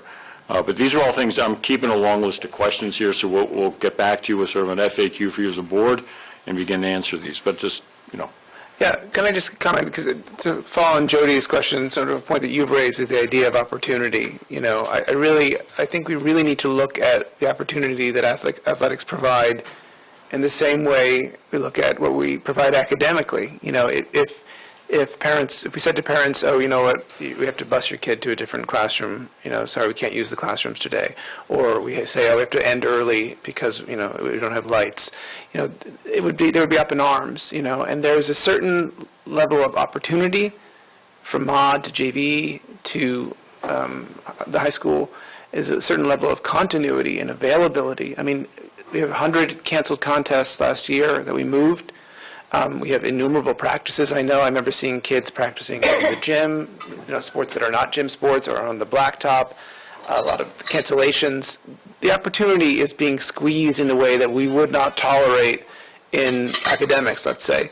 And the other side of this is that there are costs that get moved onto the operating side of the ledger. When we have to, what does a bus cost when we have to make an away game? The additional maintenance. These things are problems that honestly, I don't think we would tolerate to this level within the building. So I think we just need to define that as the real problem we're trying to solve is to how to increase the opportunity, how to manage the cost as best as we can with the resources that we have. So that's not for you guys, but I just sort of, seeing all of this together. Functionally, from plan, what's the next thing that you need to hear from this board, or what's the most, you had that chart of all the dates you're trying to hit. So we provided the chart just to tell you how to get from point A to point B if you wanted to reach a referendum by the budget vote date. Mm-hmm. That's just how quickly can we do this, and is it possible? It doesn't mean that you have to do it by that timeline, right?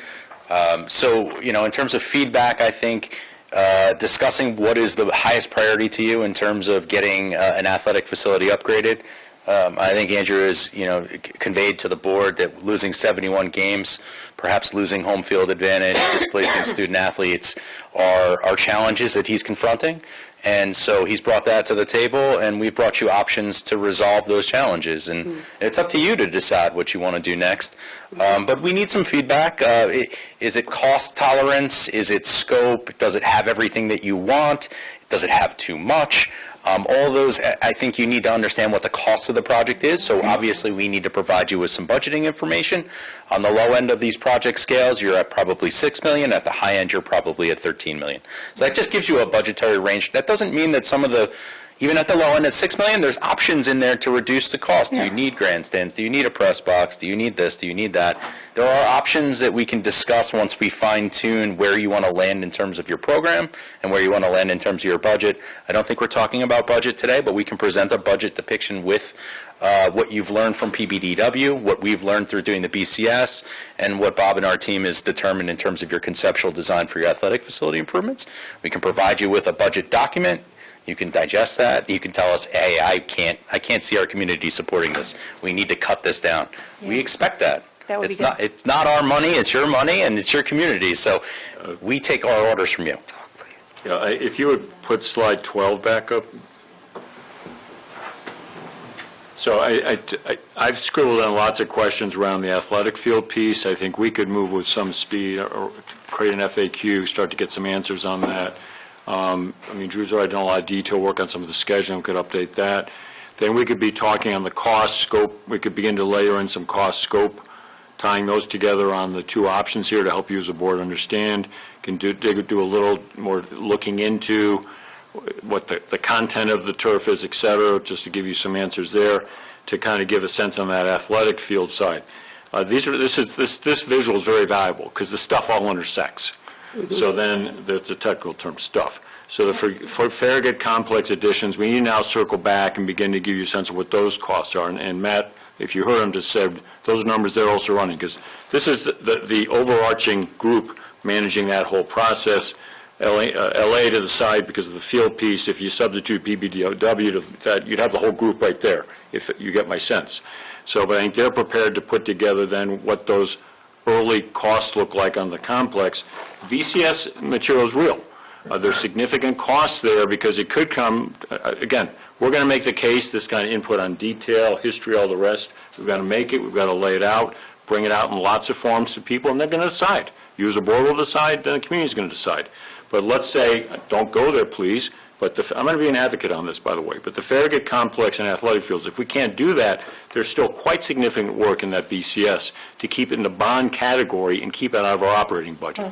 Because if you let it get into the operating budget, because there's work there, and we'll explain this to the board and the community, if you don't get some of this BCS work done through a bond, it's going into the operating, and that's going to push out a lot of the personnel things you are worried about. Because these are two separate pots of money. Yes, they go right to the taxpayer, and you're going to respect that. But the decisions around bond, where you can get money back from the state, keep it out of operating, give you more room around some key personnel decisions facing you coming up, that's what we have to bring to you. I'm speaking very fast, but this visual, here's the point. We begin to lay out some more information for you as a board within the next, I think, 2 weeks at the next meeting. That's going to give you a whole leg up on a number of answers to the questions, not all, and I think that next meeting becomes very pivotal for where are we headed here? Do we begin to pull it back down, expand it out? What else more do we need? So very simply, lots of talk, but we can begin to assign a little more detail with costs, preliminary, in each of those circles, if that's helpful to you as a board. That's very helpful, yeah. Let's start with the cost. But the next meeting, so we did, step one was we did the Farragut complex. This evening you got to see just kind of a larger concept of the athletic fields. But then, as Bill said, we do need to present to the BCS work that was identified. Because again, like anything, you can't make a decision until you know, right, all the pieces. And I think maybe that evening we could do, so the BCS looks at things and categorizes them over a 5-year period. So there's things in, like, say, year 1 or 2 that now we know need to be addressed, obviously, ASAP into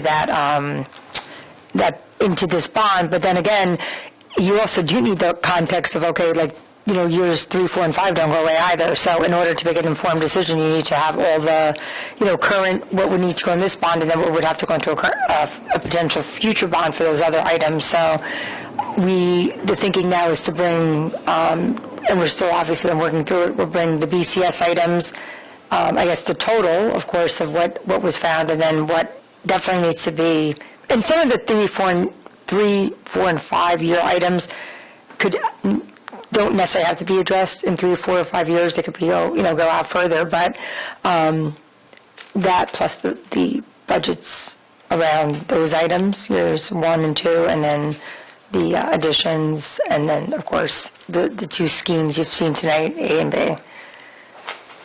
And then even at that point, just to go further, I mean, a lot of the things in terms of like the financing, those things take time because we have to work with a financial advisor, the state, all the rest, how much of this is aidable, what components are, so a lot of it is you're going to have to commit to like necessarily like a bond number, and then it's going to take us a few months to get to like what is the exact tax impact, because you're not going to have that right away because there's a lot of factors, a lot of other work that has to go into that in order to even get to that, which is probably closer to February. So you have to commit to scope of work without necessarily knowing, I mean, you'll have like at the high end the tax impact, but it may take us a few months to get all those other kind of, like the actual, like, yeah, because those have to go through a process. David? I think when it comes to cost as well, it says that the turf fields maintain a lower cost of maintenance. Could we see what it currently costs to maintain the fields, and additionally what the cost would be to maintain the fields? And that cost should include the recarpeting at a worst-case scenario, say 10 years? 10 years, yeah. So to see what that comparative, because that money would come out of operating budget. It does, yeah. Right? So, and one additional piece that I just want to stress is, I brought this up last time about the Farragut Complex bond, is the student experience of being here while construction is happening for X amount of years. And if we're having construction on the field too, what is the student experience? You have construction in your building, your fields are inaccessible. How do you feel graduating from the school while continuous construction happened in your 2 to 3 years that you were here? So we want to also think about that continuous construction happening and how that affects students. Fair enough. Any other questions or comments for Matt, Robert, Danielle before we? No? Thank you all very much, and we're going to see some of you in 2 weeks, right? Is that correct? Yeah, we'll work on that schedule, so. Oh, we won tonight, so we're. Yeah. You did. Oh, you won. Congratulations. My overtime team didn't. Well done. They may have a conflict in 2 weeks, and you might only see them. I don't know. It goes to the state. Nice job. Congrats to your daughter. Thank you. Thank you very much. Thank you very much.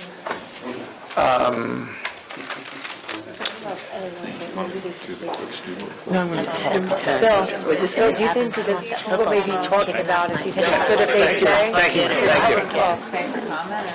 So, I asked her if we're going right to comment, yeah. yeah.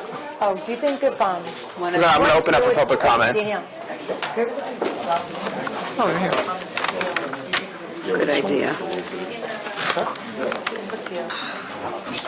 I think we're on, are you going to public comment? I'm going to open up to public comment, yeah. Yes, yeah, it might be helpful, Drew, in case, yeah. Yeah. If you're going to. Melissa, do we have, I'm going to move public comment up to now. Do we have any, do we have a list? Yeah, I have a list. Oh, okay, okay. It's just not what I Okay. So we should just No, it's okay. Okay, yes. No, it's okay. No, Maureen, So, There's going to be much public comment about this. Everybody yeah, left. we, Yes, yeah, I think. yes. if they have the time, or else we can relay what we hear. So I'm going to open up for public comment. I just like, there's a sign-up sheet there, with your name and address. If you could just mind the rules and try to keep it to 3 minutes. And we have a timer, so we'll give you a reminder when that's up. Yeah, my alarm. Your alarm.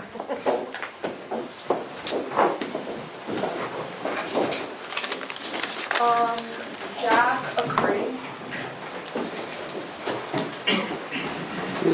Welcome. Good evening.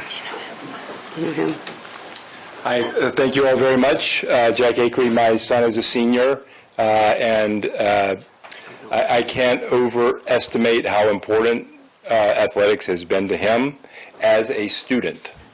Not just as a person, but the two together, working together. And I think that that's often missed when I see comments in the public about things like this. Well, they've got a field, that's fine, that's all they need. And it's really a much deeper understanding. And I would think that the folks that make a lot of money off of this probably have, and rightfully so, I'm not saying that in a bad way, probably have some good ideas in how to get this idea out into the marketing. We know what happened before so that we can get this idea out there, get the concept of this in a way that we don't have to recreate it. I know there's a lot of probably really savvy advertising people that live in Hastings, but this has already been done. It's been done successfully in other communities. Why can't we pull that into Hastings so that we can sell it better? Just as my son's also a special education student, and he's a varsity player. As far as I know, it's a little brag coming up here. One of the only Division II athletes that he's going to leave here and go to a Division II school, especially in baseball. We had an amazing year this year. We had 2 playoff games that no one could practically remember the last time we had home playoff games here. And because of this process, I've been around, I've seen a lot of high school fields, a lot of fields, and a lot of them are crappy, and all the kids know it. So, that sinks in its own way as well. I'm in favor of upgrading. I have my own issues about turf and all that sort of stuff, but just the fact that to do it, I think, and to be addressing it in the way that you are, I really appreciate. Thank you. Thank you. Jetta Wilson.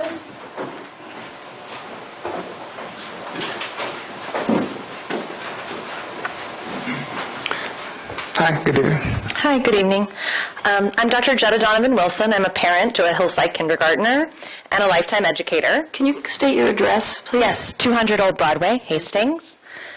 In my professional life, I work with state and large city districts on implementing evidence-based literacy materials and practices, so I'm here for both personal and professional reasons here. I'm here this evening to voice my concern over board approval for PD funding for Gravity Goldberg Consulting for our district. As I know, everyone here would agree teachers' time is the most valuable and precious resource, and we have to have an incredibly high bar for both the effectiveness of teacher professional learning, to ensure it's extremely high quality, and that it's grounded in research and evidence-based.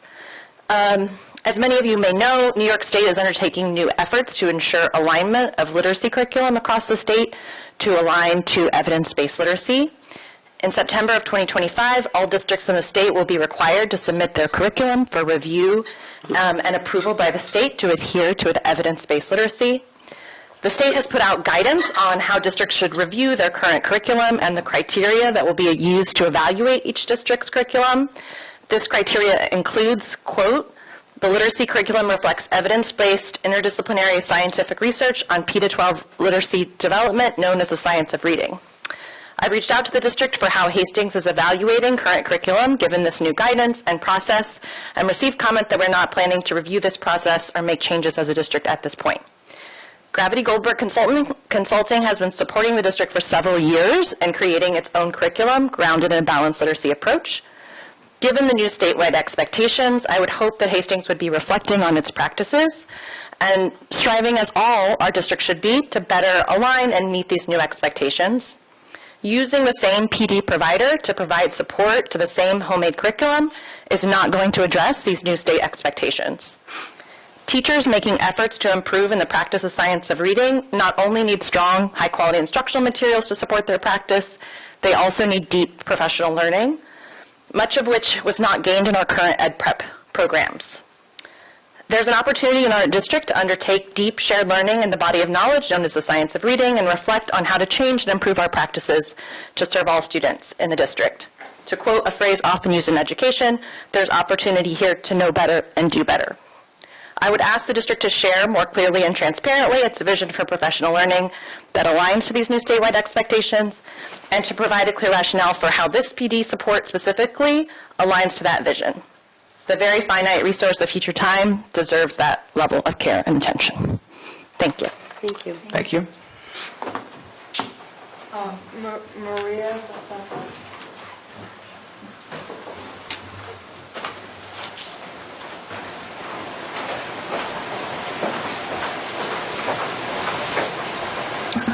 Good evening. My name is Maria Grisefa at 73 Villard Avenue. I approach you all with a sincere goal of congenial collaboration. This is the second meeting I've attended. I hope to collaborate more and attend a few more meetings. I am again discussing literacy professional development, just like Jetta. I kindly request that you do not make a final decision this evening regarding Gravity Goldberg. Rather, I implore that you consider two items. The first, what does it mean for Hillside to use an integrated ELA curriculum? That's the administration's description.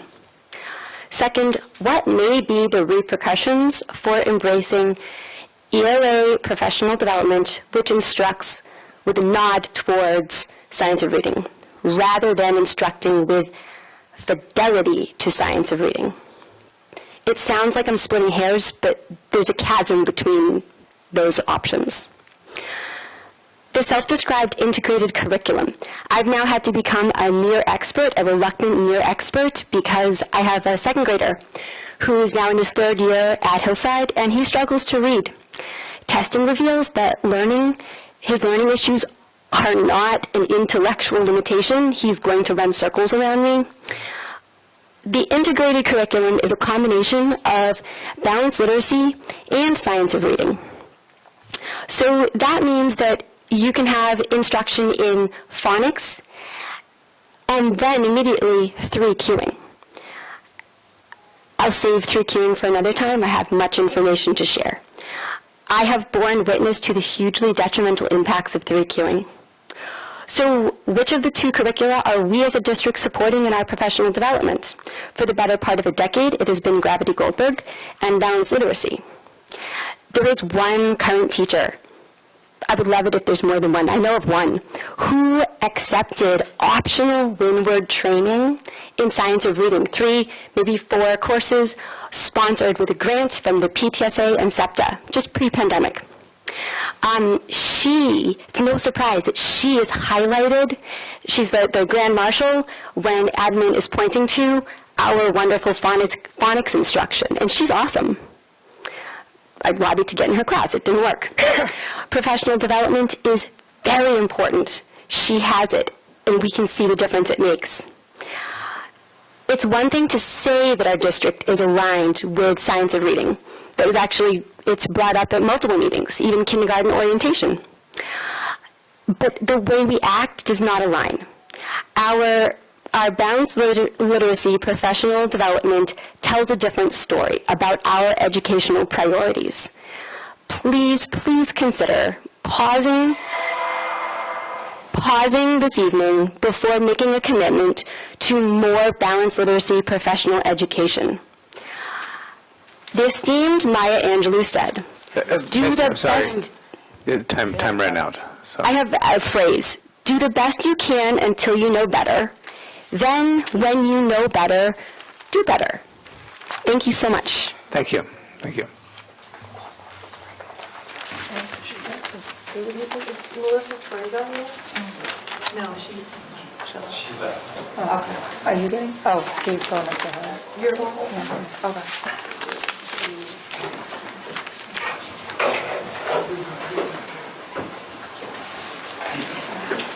Sue Mallett. Yeah, she's got this, yeah.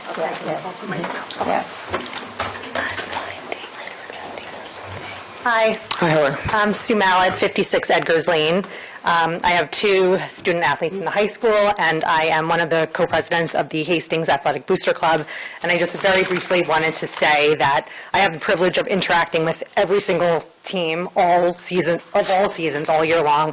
And there is a lot of passion in this community, and there's a lot of passion and excitement and enthusiasm around these upgrades, and people are extremely excited and want to hear more. So I just wanted to convey that. I hear that all the time, whether it's from student athletes, coaches, faculty, people in the community that don't even have student athletes that love to come out and watch these events. So I just wanted to convey that. Thank you.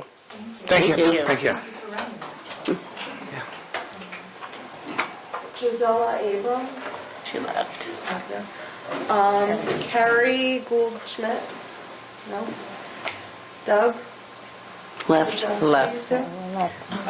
Jay Crowley? You win the prize. Yeah, I'm excited to be here.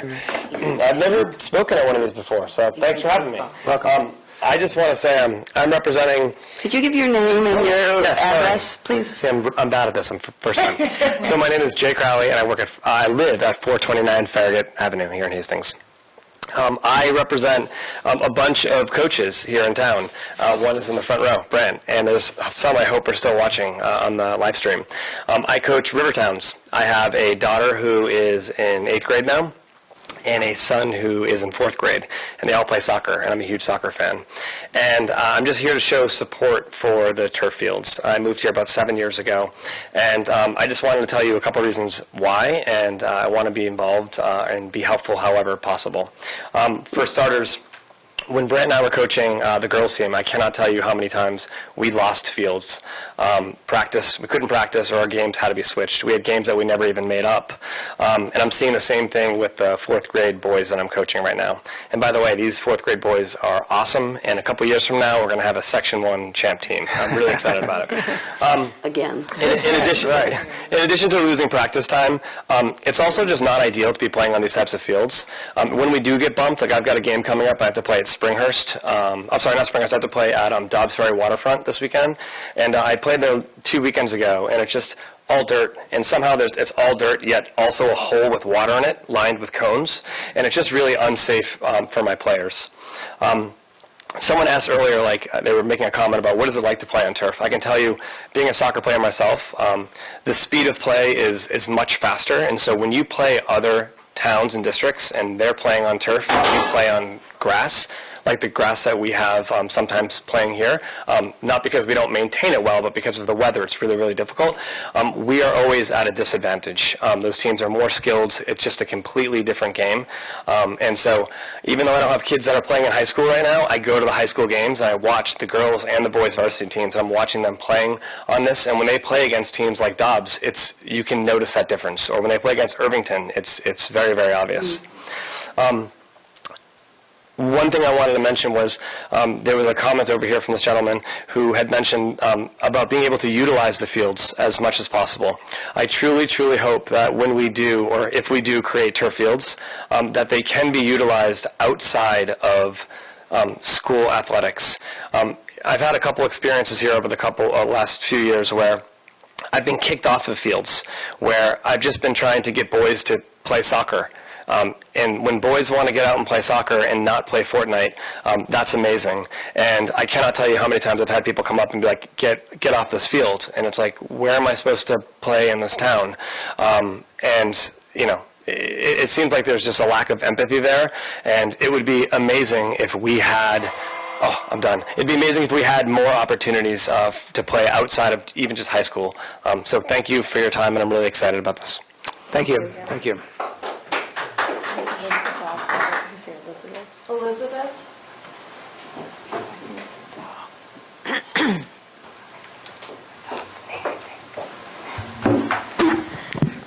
Hello, I'm Elizabeth Adenolfi. I live at 58 Villard Avenue. I am also here to ask that the board not approve the contract for Gravity Goldberg, in addition to the substantive reasons that have been offered by the previous speakers. One, I'm actually not even quite sure which RFP this is responding to. There were two. One was issued in July. One was just issued in October. It looks like Ms. Goldberg's proposal is to the October one. Deadline for that was October 24th, and it's now November 6th, and we're moving ahead to vote on approving that. I don't quite know how much analysis went into them. But what I find incredibly, incredibly disturbing is that both RFPs that were issued have Gravity Goldberg's name in them. The RFP is for ELA Professional RFP Professional Learning Gravity Goldberg PDF. Both of them, the one that was issued in July and the one that was issued in October. I don't know how anyone can look at that and think that that didn't mean it's a foregone conclusion that this contract is meant to go to Gravity Goldberg. In addition to the substance of why this district continues to embrace someone who is a balanced literacy educator, came up under Lucy Calkins. Columbia's Teachers College has now cut ties with Lucy Calkins. They've eliminated her program. This district does not want to look to the future and realize that it is not balanced literacy. I don't know why a single penny of taxpayer dollars should be spent to have somebody teach our teachers balanced literacy when we know it does not work. And I am the mother of a high schooler, and I have dealt with the failure of balanced literacy to teach my child how to read correctly. It is shocking to me that I know more phonics has been sprinkled in over time, but it is not enough to make up for the failure of guessing and 3Qing and the ideas behind balanced literacy that kids will just catch learning, catch reading if we make it interesting enough. So there's the substantive issue of, is this what we want our teachers to be teaching our children? And I don't think that this district has been willing to grapple with that or hear the parents who are bringing these concerns forward. But when I look at RFPs that go out, and I looked at every RFP for all of the other subjects, and they didn't have the name of any of the consultants who had gotten previous contracts in them. So when I see that 2 RFPs have gone out with the name of the company that's going to get the eventual contract, I think the board needs to look very seriously at what's going on here. Thank you. Tom, gentlemen? Thank you. Tom Gentleman, 3 Bevers. Thanks for the presentations tonight. Happy to be here. Father of a sophomore athlete here, who I think a couple of you might know. But anyways, just looking at the presentation today and just thinking about it and seeing how those fields are used every single day. You know, when the thing that kind of crossed my mind is kind of one of the great tragedies of kind of modern life right now is the disappearance of third spaces, right? Mm-hmm. You have your home, you have your work, or you have your school. But what's starting to disappear in this digital world is just these third places that people can come and congregate and be together and learn together. I don't see these fields just as athletic fields. I see these fields as that third place for our students in the community. Places that they can go and learn lessons about teamwork, about cooperation, be with friends, make those social interactions. And as we build these fields and as we go to kind of engage with the community and think about what they can actually be and be like just teeming with life and energy and passion and all these kinds of things, we need a couple things. We need them to be able to be used as much as possible, right? Right now, there's just a lot of downtime. You can walk across those almost every single day during the fall and the winter where they're just not being used that much, right? That's a real missed opportunity. Every hour these kids are on these fields, you know, with their teams, they're getting lessons, right? 71 games, but hundreds of practices, months where they're not being used. Those times are where you have those life lessons, where you hit that home run that you remember for the rest of your life, that you learn that one thing, that one little tip that makes you go to that next level and gives you that confidence and pride. Right now, you know, we have a good athletic program. It can always be better, but, you know, to build it better, they need practice. They need to be out there. They need to have access to these fields as much as possible, and turf helps with that. This redesign helps with that. Well, you know, in a baseball, you talked about soccer. When it comes to baseball, they can play in the rain. They can play in almost any conditions. You know, if it stops raining, they can play right away. Right now, it's 3 to 4 days if it's a heavy rain where they can't get out there. It's a real problem. And so that's a very exciting opportunity to do this. So that's like the student angle. And then there's the community angle, right? You know, I play in the basketball game on Sunday down in Cochran Gym. It's amazing. Great connections, great friendships out of that. You know, really utilizing the fields as a kind of a third space for the community is going to be a real godsend and something that we need to communicate and get out there, right? There's a lot of things that we can really do to kind of encourage and get that support of the community. It's right in the middle of the town. We don't have a third space like that in Hastings. By doing this right, it can be a benefit for those kids, but it also can be a benefit from the community. And you talked about, Catherine, you know, what about if there's so many games going on? That's beautiful, right? You have a softball game, a baseball game, a lacrosse game, maybe a community game, all going on. Just think of the hive of activity and everything. It creates this great community atmosphere that I think if we do it right, it can really be that great third space that Hastings really needs. Thank you. Thank you. Thank you.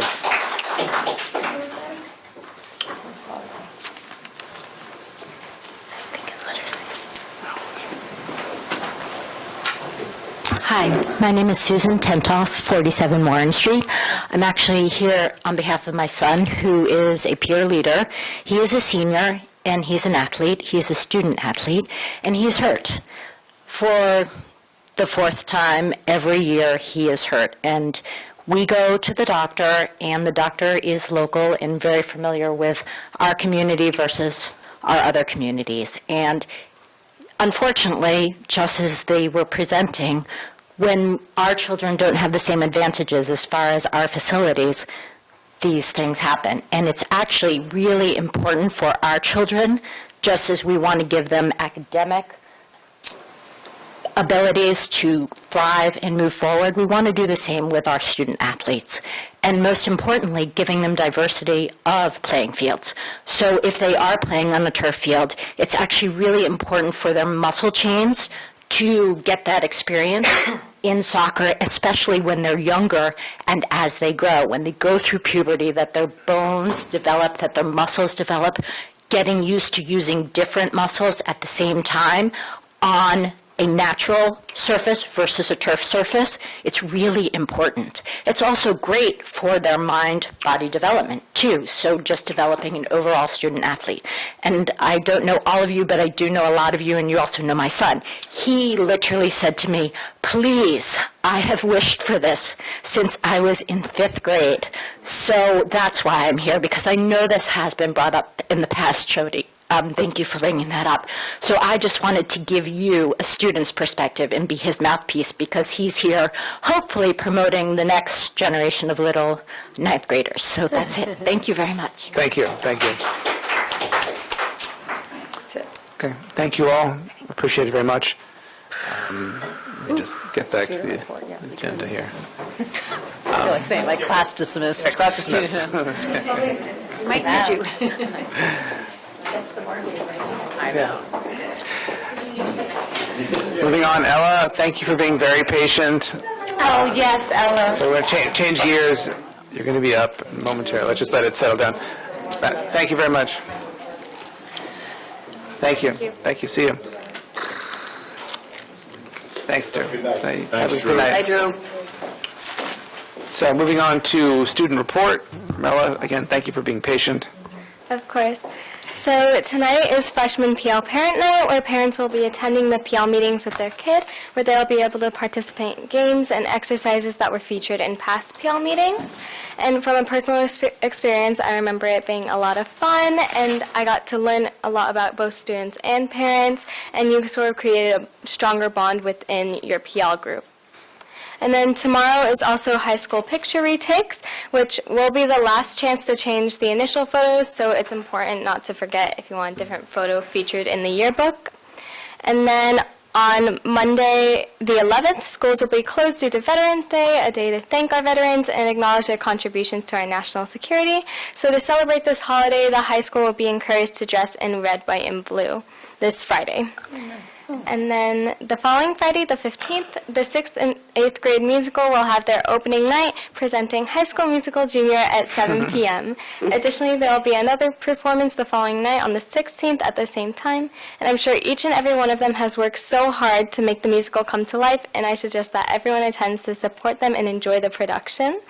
And then lastly, another exciting event, which will be also on the 15th, is the 5th graders' Boundless Adventures trip. And there they will be able to zip line, complete an obstacle courses of varying levels, and make fun memories and moments with their classmates and teachers. And for me, it was certainly a moment where I made some of my best memories, and now I love going there. That's great. Ella, thank you very much. Thank you. All right, moving on to our superintendent report. Dr. McCursey, cue it up. So this is in the public record, shared here. Again, Melissa D. and Kara Tamayo, who the communications group met today, so we might want to tuck in a little update on that. That was our opening work group meeting. But just, again, I appreciate them putting this together. If this, I think this video will work and speak for itself. I probably have to press it up here, right? Not do it or Put it with the cursor of the mouse. My finger's on a mouse? I don't know if we can get volume even or not. So you get the image. But they're so cute. Oh, wow. Fire.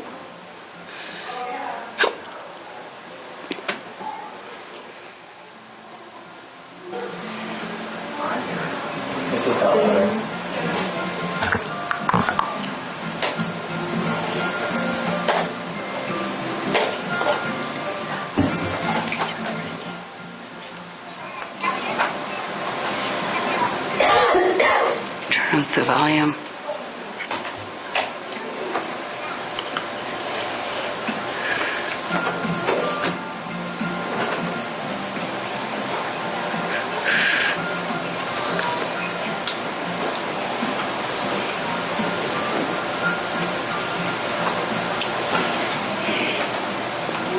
So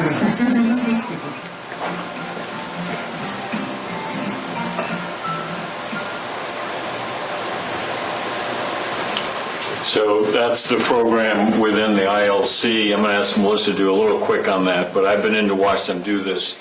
They're actually learning how, at that age, to create logarithms to get those little fun robots to do what they're doing. So while it's a whole lot of fun, you get the engagement, there's some pretty significant challenges in learning what's happening in that video. But I don't know, Melissa, if you want to add to this at all, or it spoke for itself. Sure, I'll add a couple of things. So this is new. I want to recognize and thank Diana Clark, who's currently in that role.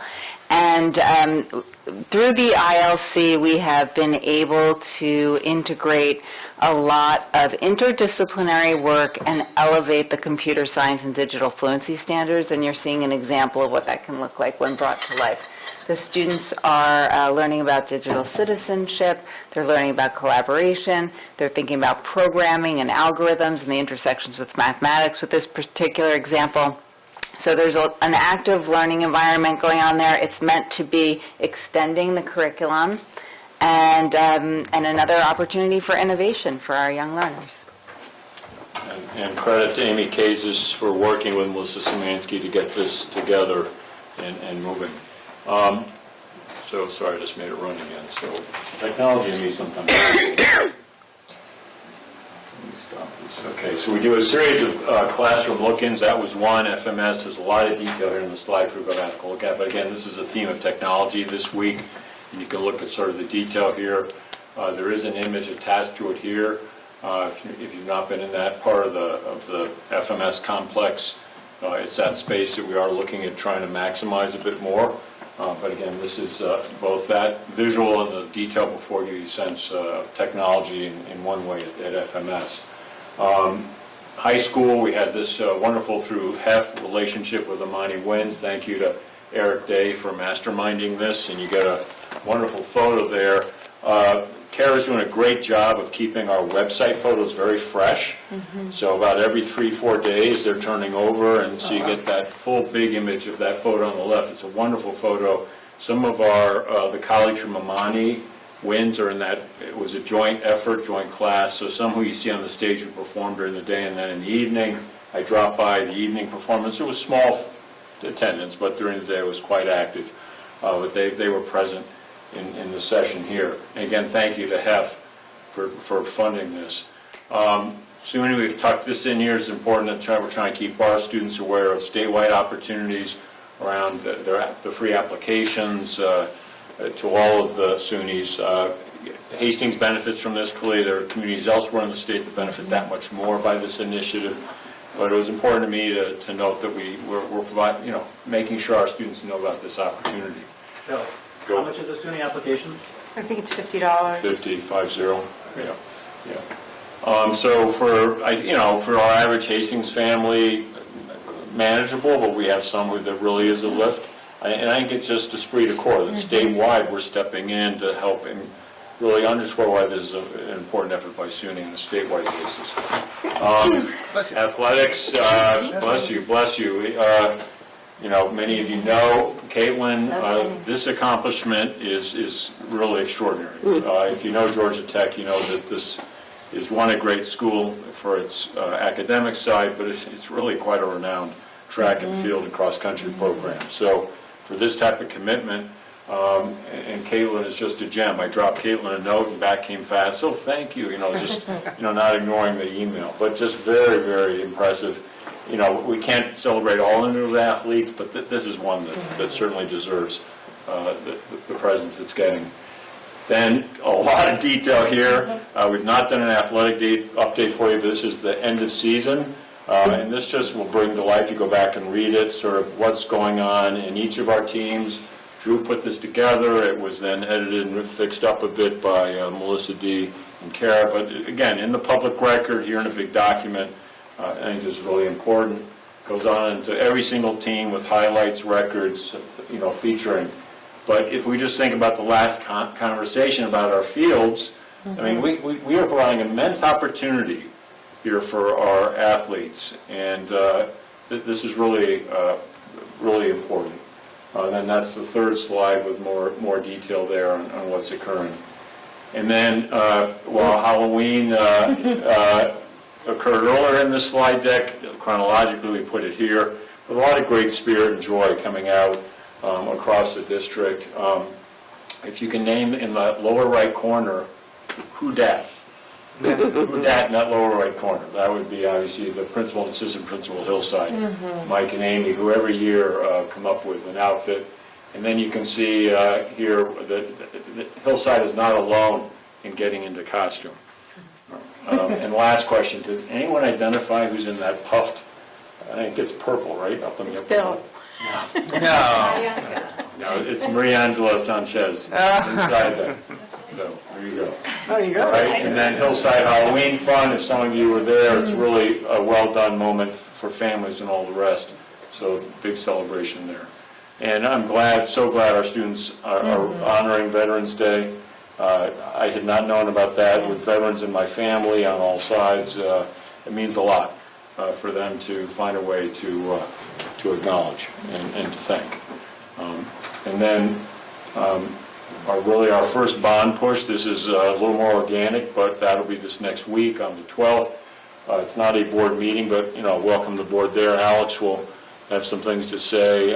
We certainly, Maureen and Melissa, we're sorting out from the architects who to be there, but a chance to do a brief update on now 2 of those circles that we shared in that Venn diagram and try and begin to bring that to life. And the PTSA SEPTA has been very generous to help push this, promote it, and turn one of our regular forums over to that. As was mentioned, High School Musical coming, so I don't need to belabor that, but please get there and enjoy. And then upcoming events, we always close with this.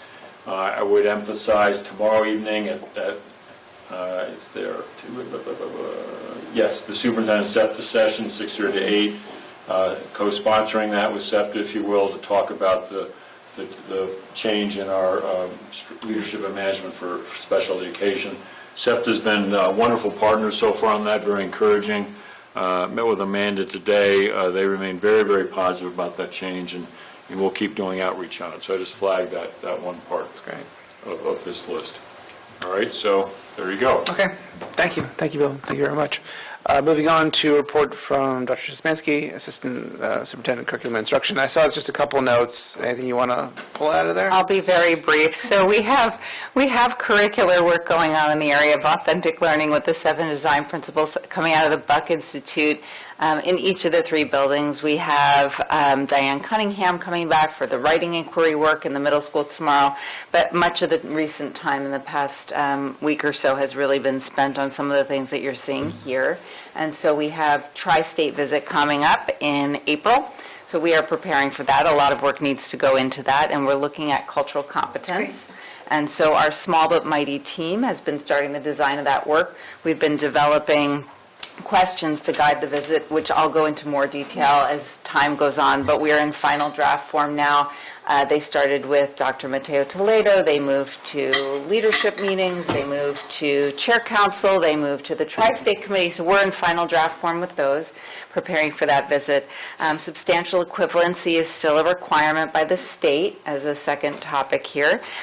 So I'm working closely with the region, and Harold Coles and team was here today, and so we're working closely with them to figure out substantial equivalency, for lack of a better word, evaluation for Hudson Lab School, because the state has punted that to districts to make sure that we are giving the seal of approval of substantially equivalent programming. So we're working on that. And then there are a lot of very regular things that districts have to do. This happens to be a condensed one where some of these compliance, audit, monitoring, reporting things are happening all at once. So there's energy going into the things that you see in board docs as well. Let me just put a little, and I gave the compliment to Dr. Cole earlier in the sense of BOCES and the work there. This is a state that puts a lot of demands and pressures on school districts. I know I'm in a public meeting. I'm going to say it again. There's an immense amount of demands in the Empire State, put down upon us. And so much of Melissa's time, and Maureen has a lot of the same demand too, but a lot of Melissa's time is in the compliance realm. It's not in the innovation, change, move us forward realm, but it's in compliance. And I would bet some weeks it's 20 hours a week on compliance issues. The substantial equivalency issue has been such a hot topic the last several years among superintendents. You may know I have an independent school background and a Catholic school background, so I'm almost positioned very well to speak to this. But the state is insisting, and let me just be clear on this, I've sent materials out to the board, that any non-public school within the catchment area, the LEA area for that district, it's up to the district itself with its personnel to determine if that non-public school is substantially equivalent, is up to the same standards as us. We have one, and Hudson Lab is, working very hard with Dr. Szymanski on this. There are about 7 or 8 paths to go down to determine substantial equivalency. It turns out that Hudson Lab needs to go down the most time-consuming, difficult path for us. So conceivably, our assistant superintendent will now have to spend hours upon hours reviewing, and it's not Hudson Lab's fault, reviewing with Hudson Lab, are they substantially equivalent or not? We are looking to turn to BOCES to say, can you do this instead? They may charge us. That is maybe fair. Or them. Or them. Ideally, you would charge the non-public school for this. But, and now the next thing which we have sorted out, do not worry, is that we were advised that now any correction at Hudson Lab is on our budget, which makes no sense at all. So we're fixing that up. I think that was a lower level response in a certain organization. And sometimes people are saying I have a bit of a temper. It came out on that one.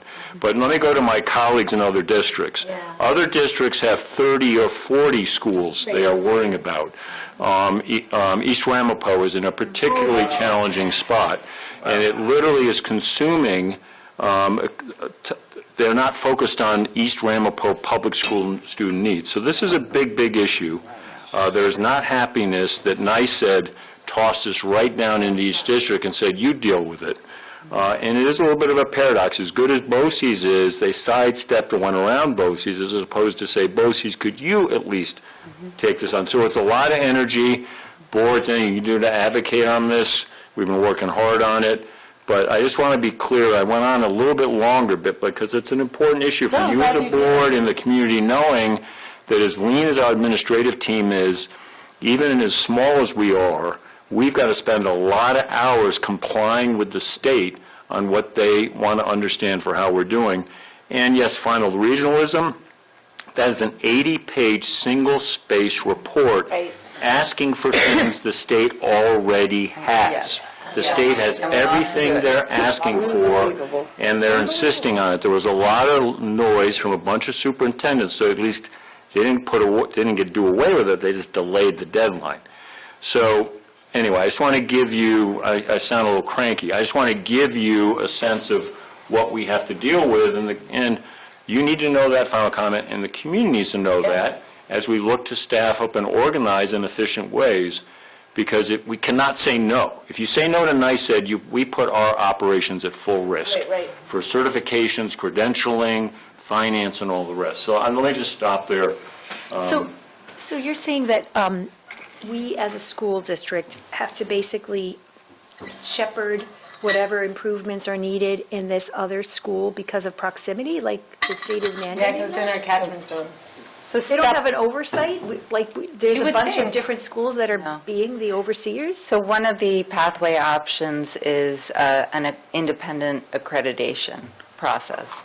And to Hudson Lab's credit, they have attempted to go down that pathway and choose that one initially. Yeah. And it takes time. So NICE is the accrediting organization, Association of Independent Schools, and they've started their process, but it is not aligned with the state deadline. So they're working on it, and the accrediting organization can't work any faster. There's a review process. My question to the state is, if their accreditor can't go through that, then how would I go through that? So I called the state and I said, I don't understand. Like so we're working with Southern Westchester BOCES on this. They have a way of expediting process on their end based on some expertise in terms of just who they are as BOCES, an entity. So they thankfully will be our partner. But Hudson Lab did try to go down a different pathway. There are several pathways. There are only a few that they would qualify for. So this is the one right now. But we've circled around it a few different times. I've tried to appeal to the state a couple of times through calls and just working it through, asking for extensions. They've asked for expedited review through their accreditation. So we're working on it. I'm confident we'll get through, and I'm trying really hard to also stay innovative here. You know, it's very important. And the final step is, when we know we have SE at Hudson Lab, you will be asked to vote on that. You are the authorizing body on whether It's not a substantial equivalency. This is fascinating. And then now here's the concern. They've been a great partner on this, Yes. Hudson Lab. They've worked very well. But in a number of districts, those district boards, elected officials, are going to be asked to vote on the substantial equivalency of 20 or 30 schools that may not make it. And then those board members are going to be under the microscope from the families that send those children to those schools as to why did you not vote in the substantial equivalency. So this is a very deep, complex issue. Way to punt it to the district, nice then. And we're not both, they came here with all their regionalism. This seems like a perfect thing for them to do. Yeah, so I hope this background's helpful because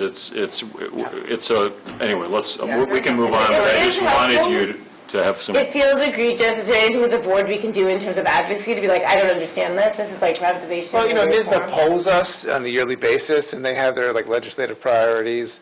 I don't know if you guys ever see that email. It's like a long, I haven't, but I can look for it. Yeah, I mean, I do click through it, and yeah, if it comes up as an issue, and NISBA is our main sort of, we participate with them, and they advocacy in Albany for us. Yeah.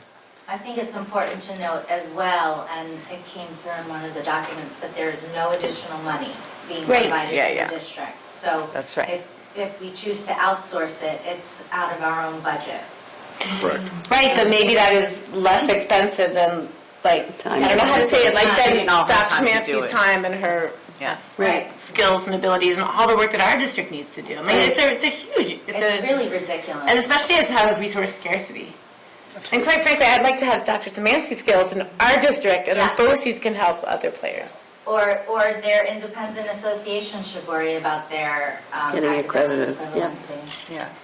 And Maureen, I realize I was incomplete in my response to your question. So if a school in the catchment area of any district is determined to not be substantially equivalent, then presumably there has to be a remediation. So that's the second part. That we have to oversee as a district. We would oversee that they are ultimately substantially equivalent. They're still working out, who's responsible for the remediation and the cost of that and what that would look like. But I'm very optimistic. We have a good partner in our district. We're seeing what we can do. We're moving forward. We're problem solving. We'll get it done. Can I just ask a more basic question? What exactly is our catchment area? I'm not familiar with that. Anywhere in Hastings. Anywhere within the Hastings village. Within the village that the district is in. So think about White Plains. They must have so many different private schools. I mean, not for nothing, but that seems like it's ripe for a good lawsuit to go against, that's an unfunded mandate. We don't have jurisdiction. We don't know anything about, just as a board member, we don't know anything about an organization that we're going to qualify. And we're also we're academically different.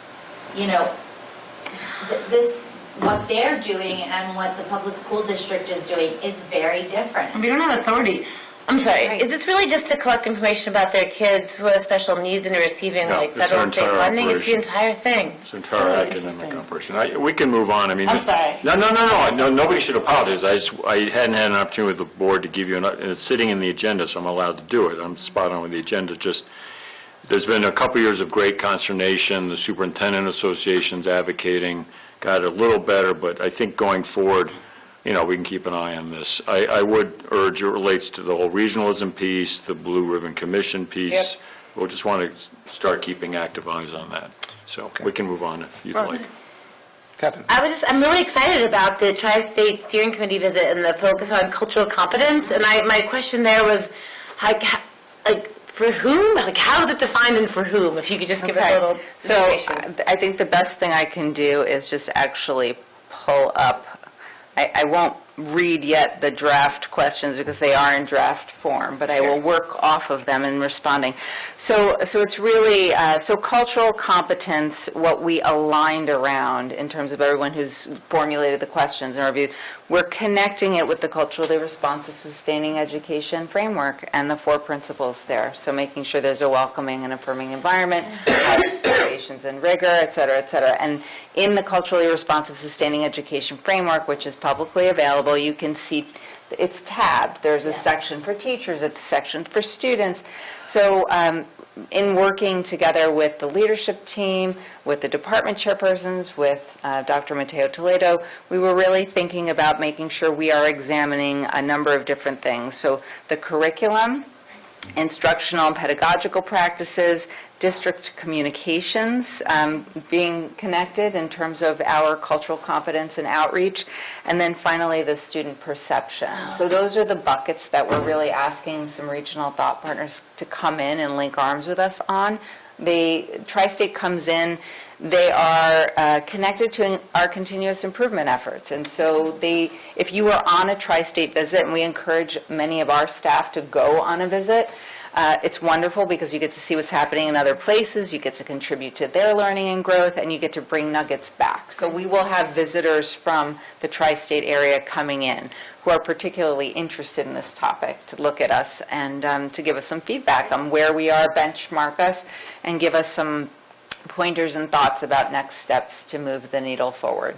But we figured that this was an important area to select. It's been something we've been working on and grappling with over many years, making sure that we are doing the best we can with it. It touches all content areas, and the way that we're approaching the visit is in the form of a consultancy. So it will be a series of many interviews with many different stakeholders, in addition to some documents that people will submit.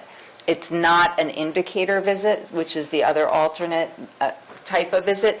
Many districts are most districts, I would say, are moving away from the indicator visit because it's so prep heavy in terms of amount of time preparing documents, adding anecdotals to documents, submitting things. So we'll have some of that. But it's really largely around team members sitting with people and trying to understand what they're doing, sometimes connecting it to certain documents and really asking some really good clarifying and probing questions. And then what they will do is they will have a consultancy. They will have a protocol where they ask our team questions. They will be here for 3 days, and after meeting with a variety of different stakeholders, they will draw patterns and make meaning, and anything they're unsure of, they'll ask about. And then they talk about us as if we weren't in the room, and we listen and we take notes. Oh, cool. Then they turn to us for feedback on what we've heard, ask if they got it right. And then a report is generated with the intention of us taking things from that to move forward with our work. So that's exciting. Yeah, excellent. Thank you. Thank you. Thank you. Moving on to a report from our business official, Maureen Caraballo. So we just wanted to update it. I know Bill made happen here also. So last week we gave a presentation in terms of some, like a budget update where we were trending this year, and we also presented that slide deck to our faculty today. We've set up voluntary faculty meetings, and we had an excellent, actually it was today, and it was in here, and it was a full house. It was more people present than we had this evening in the audience, and it was really a great opportunity because I think, one, of course, as I presented to the board, we've had some additional expenses that were above what we typically are seeing this year, like unanticipated, hires and other types of expenses. And of course, then connected to that, we did internally send out, there was a little, there was some confusion around what was going on with their budget, and we did send something out to faculty saying, if they could put their orders in by November 15th, and that would really just, for two reasons. A, we do open the budget year in May, so at this point we are 7 months into the ordering of this year, but we really wanted to get and make sure that beyond these expenses that were not planned for, that we had a good understanding of other areas in which either and that could result in either people saying, hey, like I'm good in this area, I have a little bit of money left over, and we're not going to need to use as much of this supply or whatever other monies that were set aside or software and things of that nature. And then also as the opposite side of it, there's a few folks that have said, now in looking at it, I think I may need some additional, few dollars here or there, for different programs from now to the end of the school year. So it allows us then to kind of ensure that we're kind of covered, for lack of better words. So we wanted to, we sent that out, but then have that follow-up meeting to provide a context to our staff, assure them that we're, just trying to get really ahead of it, and then start our budget planning early, and how important that is to understand, like, as you have things like that come up, how we're going to deal with them for this year, and then also kind of help understand, like, to lessen some anxiety around, like, what that means for us moving forward to next year, because of course, people can kind of, maybe they're connecting some dots that shouldn't be connected, but we wanted to ensure that they had an opportunity to ask questions, and it's a good format. And honestly, years ago, there was times, as some people have recalled, and that there were, we did try to engage with them a little bit more, and I think largely because with the tax cap, things were kind of, relatively flat and all the rest, but I think as we're entering in, as we know, with not only this year, but Harold did mention it earlier tonight, and I just want to comment on it. He did say that, Governor Hochul, there is a lot of talk around state aid funding. I mean, he alluded to it. I think that's something that we spoke to our staff about today. We'll be talking a lot about it to the board as we present our budget. We know last year she had proposed significant cuts that would have, cuts across the board, and an elimination of hold harmless, so that would have, a certain impact on the amount of money we receive. And he talked about it in terms of the commissioning of having this review of foundation aid formula and all the rest, and how the governor only is allowing 6 months as opposed to what would really be almost a 3-year process. So he did bring that up in terms of, because that's why I think a lot of us are kind of trying to understand how that connection to regional is, that there is some connection to it. And now we have to do additional work to kind of figure, I don't know, whatever. But I think it's we've seen these kind of surveys come out and other times when there's been, the state has either then taken money away from districts. So we wanted, again, as we've done with the board, it's important because obviously our staff is part, we're all in this together, and it was really, I think, helpful for them to hear it, and we're going to continue doing that. And I really appreciate a lot of the feedback that they provided. I thought it was really great and really helpful to us. And then I'll say one last thing, and then you can jump in. But then we also just, not that was the intention of the meeting, but we did say, I know many of you may have been, and of course they are aware that we're talking about doing a bond, and we spoke about, because obviously when you say, we're having a little bit of a shortfall in some of these expenditures, and then we're like, we're doing a bond, they're like, we wanted to ensure that they understood that that sometimes when you don't do a bond, that there's actually more, it would be more of a detrimental impact on the operational budget. And we wanted to make sure we understand during a contract year, we wanted to make sure that they don't view that what's happening here, and, all the fears that would naturally people may have around those things. And I think it was, in my opinion, extremely productive and really great questions, great feedback, and allowed us kind of to talk about that somewhat as well. And we'll continue also to keep them informed on both as we go along with you and as we go along with the bond and budget and all the rest. So thought it was great. Bill, do you? Yeah, I mean, Maureen did a wonderful job. I think I'll just say what I said to them, and they, I think, appreciated it. It was not a bright and shining moment for the superintendent regarding communication around this. So the term budget freeze got out from the building level just because the building those were trying to do what they could. That should have come out from me with clarity on the memo. I think you all got a copy of yesterday, which is a lot of detail intentionally saying, here's actually what is going on. We're not taking away any money. We're saying, please plan and commit, something districts actually have done more early than we have. We'll probably start to do that more frequently because we have lost a cushion with the unanticipated expenses, which we explained to you on the 22nd. So I think that helped the room know I wasn't going to duck a mistake, and it was me, not anybody else on the team, because I was sitting in the meeting when it came up. My both previous stops, there have been big issues with overflows or underfunding, and I have known right away to say that's got to come from the superintendent, nobody else, and then explain it. So we backfilled on that, the 3 opening meetings. Today was a full house. We'll see who's up at the Hillside one tomorrow. Next week, we have another one. At that point, we may have at least provided the opportunity to give some very, strong critique, which is valuable, and we'll go forward. I committed to more of these, both meetings and then an email on bond issues and other things. The other topic we did talk about at some length was the assistant superintendent for PPS, and what that will mean, and that there is a savings there. There's an FTE reduction. That was in a tight budget climate. There was, as we explained it, and they came to see it and understand it. I'd also done a separate meeting with the SPED staff already on that. So again, it was the kind of outreach you need to do, but I didn't duck it to go full circle. Not a bright and shining moment for me from communication, which I actually prioritize. So, on we go.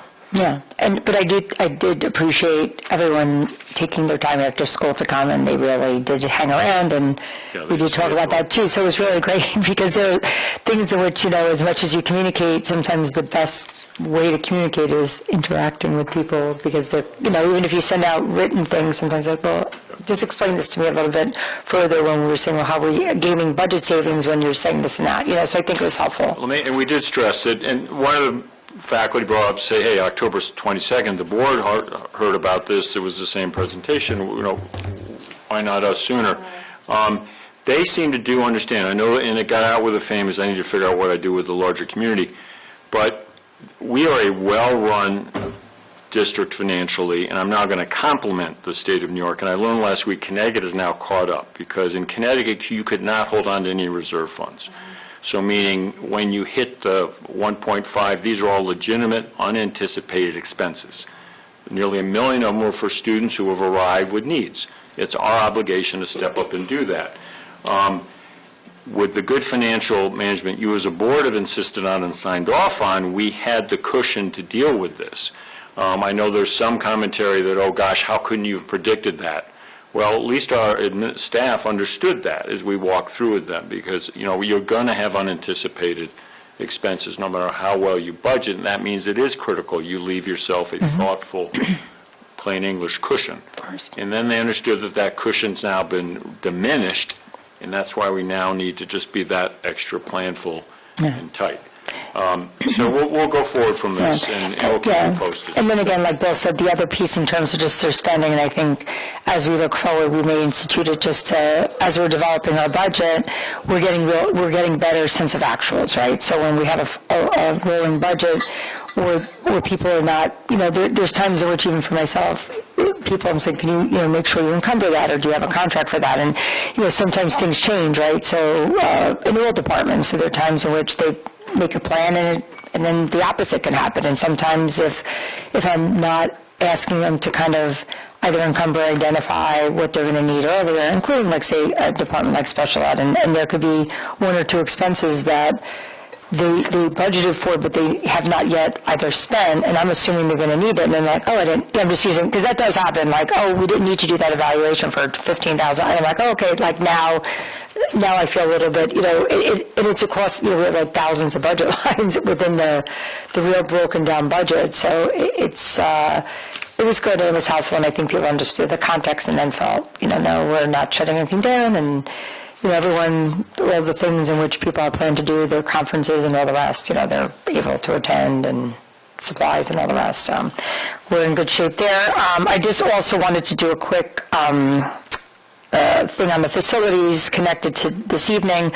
We, Joe Matarano and myself have, of course, we meet with Luann, and as they've been putting together that building condition survey, right? So they do this analysis, which is all the different types of engineers and all the rest, and it did take them a few months, and then now they're compiling into a draft. Now, the good thing about, we met early on, and some of the things in which, say, they identified, we have now started to work on. So beyond things that are in the bond, of course, they're also noticing something that could be a $3,000, $4,000 repair.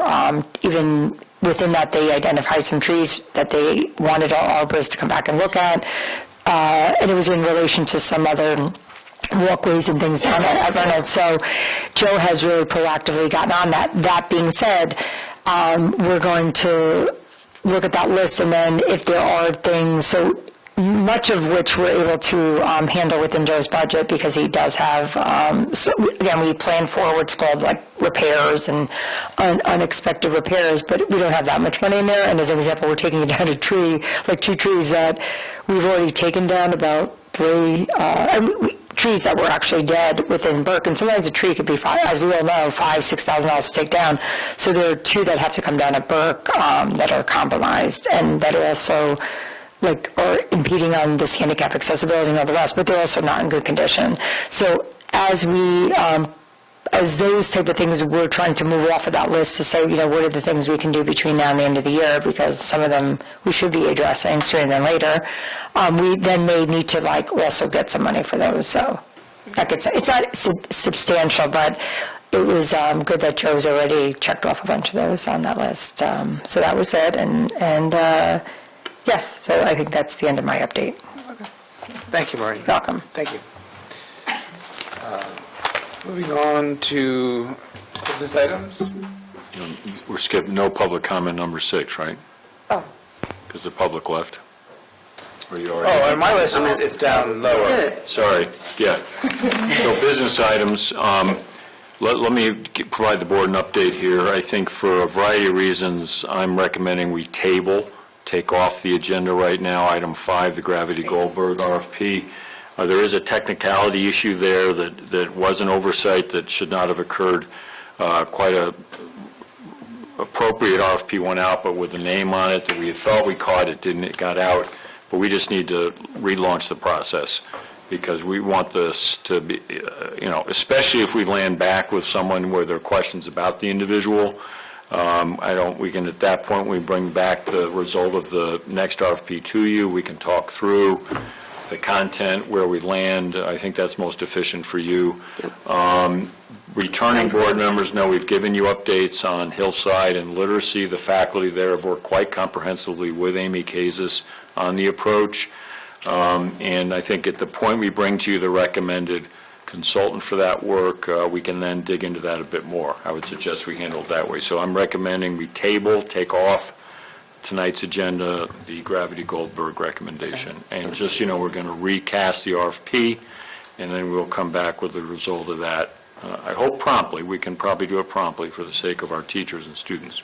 Okay, so we have a separate vote for that. So just in reference to business item number 5, is there a motion to table business item number 5? So moved. Is there a second? Second. All in favor? Aye. Thank you. I also wanted to add, I too support that process very much and wanted to just explain that there were multiple RFPs submitted. There was a review process. Amy Kazis and I met on the 29th. We talked about pros, we talked about cons, we talked about costs. We will go through that process again. Sounds good. Thank you for the clarification. Is that a process that you can share about publicly, considering that there are so many? Yeah, it's in our policies. Yeah. That you Yeah. can or you cannot? Oh, yeah. Oh, okay. Especially since there's so many community members who feel invested in the choice of ELA consultants. Yeah. Thank you. So moving on to the other business items, is there a motion, are there any questions or comments regarding business items 1 through 4? Is there a motion to approve business items 1 through 4? So moved. Is there a second? Second. All in favor? Aye. Thank you. Moving on to placement and services for CSE and CPSE. Are there any questions or comments? Is there a motion to approve our placements and services for CSE and CPSE? So moved. Is there a second? Second. All in favor? Aye. Thank you. Moving on to personnel, as a consent agenda, are there any questions or comments regarding our appointments, our amendments, or our leaves of absence? Is there a motion to approve our appointments, our amendments, and our leaves of absence? So moved. Is there a second? All in favor? Aye. Thank you. Moving on to minutes, these would have been from the October 22nd meeting. Are there any questions or comments about the minutes? Is there a motion to approve our minutes from the October 22nd meeting? So moved. Is there a second? Second. All in favor? Aye. Thank you. Moving on to committee reports for policy. Does anybody want to give a little encapsulation of what's here? Or? Or just, this is the minutes from the, oh, there were no actual policies up for read, it's just minutes, okay. Yeah, and the committee had asked that we provide notes here in the body, so we've done that if anyone wants, of the members. Gotcha. That, I don't. Well, we're not voting on anything. No, but we just, from the standpoint of an update, if you need a report update, that's here listed. Oh, okay, gotcha. That's a new way of doing it, but I see the, okay. Moving on to, I'm sorry, Dave, you have a question? No, I mean, Bill suggested it. So we got together in a policy meeting. Bill is the lead of the meetings, you know. He begrudgingly, happily led the meeting for us. Love to give that up. But we were just talking about RFPs and different processes, and for me, it was very interesting to see the new process of how the policies get put in place and working collaboratively with the team and moving forward. But I don't think we moved forward on anything particular, right? Well, there was... I mean, there was like next steps that we identified, but not that we were actually going to take action on that. Right, yeah, I'm sorry, I have to, and Melissa D. is my brain, and Like at the end, she put what our next steps are for follow-up, like. We're passing this around. Well, so I will, an update that we were to bring to you the attendance policy, but there was a last-minute modification from the attorney, so we've pulled that to go back to double, triple check with the attorney on some language that's not insignificant, tight, small, but not insignificant. That sounds like a complete conflict verbally. But anyway, I said it. So they'll bring it back to you after that, right? Did I get that right, Melissa? Except for the... But essentially kudos to Melissa for like putting it all in succinct terms and ending it with like action items, 1, 2, 3, which is what she ends up with and which is like the meat and substance of what we left. But all right. You can read it there in all its glory. All right, thank you. And thank you all who participate on that. It's a lot of work. So thank you. Thank you. Moving on to second public comment. Nobody to comment. Moving on to agenda review. This would be for 13th? Yeah. I'm sorry, no, 19th. 19th, I think. So what we're intending on, you can read there clearly. The instructional tech update may shift, we'll see. I am reaching out to the particular set of parents who have been most active on that just to update them. Melissa, I think we are working, it says disaggregated data here. We're ready with academic data. I'm just doing one last pass through the principles. We've had to manually manipulate a bunch of things and make sure that we're not presenting any identifiable data because we have very small sample sizes for some of our demographic groups. So we wanted to be respectful and thoughtful and legal and just make sure we are transparent at the same time. That's great. And we have flagged a budget work session for that meeting too. We'll talk about whether that occurs or not. We have to Yes, have we'll the have to- architects back with the BCS and some preliminary looks at dollars. Yeah. Okay. But there's 3 presentations that night, so that looks like it's going to be Well, like a marathon meeting, so like That's everybody's why I think that some of that can get quite efficient, i.e. the instructional technology getting pulled back. The tri-state, we kind of, you kind of did that. So tri-state, yeah, I think we'll pull the tri-state off and come back to it. So I think we'll focus, if you don't mind, on, in terms of the special presentations, focus on disaggregated data, and then, is there a typo in there under disaggregated data, and then the bond update, right, with the, maybe do that instead of, yep. So we'll fix that. Okay. Okay, thank you for the 19th. Moving on, let's open up for board comments.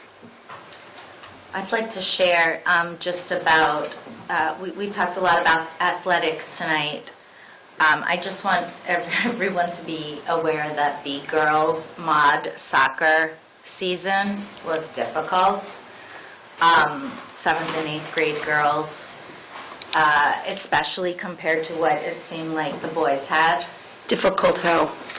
The coach was very weak, not skilled in soccer, came late, didn't know how to build a team. The uniforms looked like they had been worn by men. and there were often the biggest problem, no referees. Maybe one, more often than not, there was no referee. And one particular game ended almost in violence between these two girls' teams. My daughter's on one. She was getting punched repeatedly, vulgar language. The other team coach said, forget it, we're not even going to say like high five at the end. This was horrible, poor sportsmanship. And my daughter's on that team. My husband feels very passionate about this. She said, this is their introduction to school sports, and this particular group of girls has been playing together for years, and they were really disheartened by their experience. My daughter said, even if Messi was the coach, I would not be on mod soccer again. And she's part of a premier team, like that's the Rivertowns. Like, it's a very strong group of female athletes that you... Right, and she really felt like, why are the boys getting these nice uniforms, referees, really good coach? So have you spoken to Drew Wendell about this? We did. We spoke to him, and he shared that he's in a really hard position. Nobody wants to coach. It's really hard to get coaches. They're paid like $2,200 for the whole season. They're paid more than that. Okay. And there's no referees, apparently. Like, we're... Is that BOCES, the referee? Oh, did he just say? There's a wide scale shortage. That is actually true. Referees is a big issue, but... It was a bummer. It was a bummer. And the silver lining is that the girls got to play together every day and be together, but they were practically leading the practices themselves. Just wanted to share. Thank you. Any other board comments? I have a question. Regarding this handout we were given, NYSIR Legal Digest, what, this on our desk? What is this? Where did it come from? So NYSIR is our insurance, our general insurance company, and it's a cooperative amongst schools, and they do send out quarterly these type of, almost like when you get like the NISBA, I mean, this is just a pamphlet, but there's things that are, that they're seeing as important updates to just board members and people in schools. So they provide a mailing to the school district, and typically they would be distributed to board members. Just kind of like things that to keep in mind, and kind of trends that they're seeing, and to make sure that we're in compliance, so that helps us mitigate risk, I guess. I think I'm asking because just in the first sentence it just grabbed me. It's talking about bullying. It may occur only a few times, but is more likely to be ongoing. But a material incident in DASA can be a single incident with bullying. You can correct me on that, Melissa? That's correct. A single extreme incident that has a pervasive impact. So, I mean, just for the boards, like a single incident can be considered bullying as well. And if this is going out, maybe there's a conversation that, because that's in DASA that it says that, and I think it gives like an ABC of what those extreme incidents can be. So that's just important, because people think bullying is an ongoing thing, but it can be a single incident. Yeah, sure. Interesting. Thank you, David. I had a question, just, you mentioned 7th and 8th, and when we, in the business items, I guess, on the personnel for 7th and 8th, is that for the after-school period? Yeah, it's for that advisory. Yeah. And those And were did for we- minutes as well. I'm trying to remember, did we get info on that, on how that's changed? Like, they were going to change it up, right? We We haven't gotten in. we have to give you that. Also, how were those teachers selected? I was just curious. It was like, how They volunteer. We did. There was like an excess group, and I was like, ooh, how come some are in one group and some are in We did approve, the amount of money that we're paying this year is about double that we paid last year. Wow. Per teacher. Really? Yeah, because it's voluntary, and in order to have it run, that was a negotiated amount. So last year, I think we spent about $45,000 on it. I think it's going to be like closer to 90 this year. So we owe you an explanation. We did put the side in front of you. Yeah, Didn't know you did, but just curious. Yeah, part of the problem with the last year's program was we weren't remuneration wasn't at the point to have the. Yeah, it was very little. It wasn't enough. So there was a method to that. So let me work on scheduling where we can give you an update on what the changes are and all. It is a stopgap, given the instructional minutes issue, because the other solutions are quite complicated. But we know that there was a lot of dissatisfaction with last year. Mm-hmm. So let me look at, it's a good catch, Maureen, in terms of coming back to you with an update on that. Yeah. And just to clarify, I mean, the first year, the pay was like less than if we paid somebody to chaperone a game. You know what I mean? So it was like not, it was really just trying to bring it up to like not even what they would normally receive instructionally, but it's like kind of a combination in between. And who administers the advice? Like, who's the... It's run by the middle school. Oh, okay. Thanks, Maureen. Thanks. I have a following question about that. Is that an in-house curriculum you're using, or you bought a curriculum? It's been a combination of things. So there's a piece that's community circles, that's restorative. There's a piece that was curricular-based with a resource. There was a hybrid approach. And I think last year it was a quick build the plane as we're flying it, because remember, we're concurrently solving an instructional minutes issue. So we can provide more detail on that moving forward. And the teachers are being paid because this is a after-school period? It's instructional, yeah, it's an addition to their load. So they They're are... giving up a prep period, or a free period? Or? Yeah, so they have time in their schedule that they're able to teach it, and so it's supplemental so that they can pick up the class. And is there I'm assuming students show up, but is there an incentive? Mandatory. It's mandatory? Yes. Okay. It's not credit bearing? It's not credit bearing, but it's mandatory. Like the minute the attendance is taken, and it is like they have to show up. It's a class. Is it a pass-fail? Yeah. Pass-fail? I think it's, I have to, let me check on I that. think it's still. I think it's pass-fail. We can get you an update on that. Okay. On the design, what we're trying to do this year to bring it up Yeah. a couple notches. Yeah, and I mean, we leaned on Character Strong, which is a resource last year in connection with, again, some of that restorative work. Thank you. Any other board comments? No? Is there a motion to adjourn our meeting? So moved.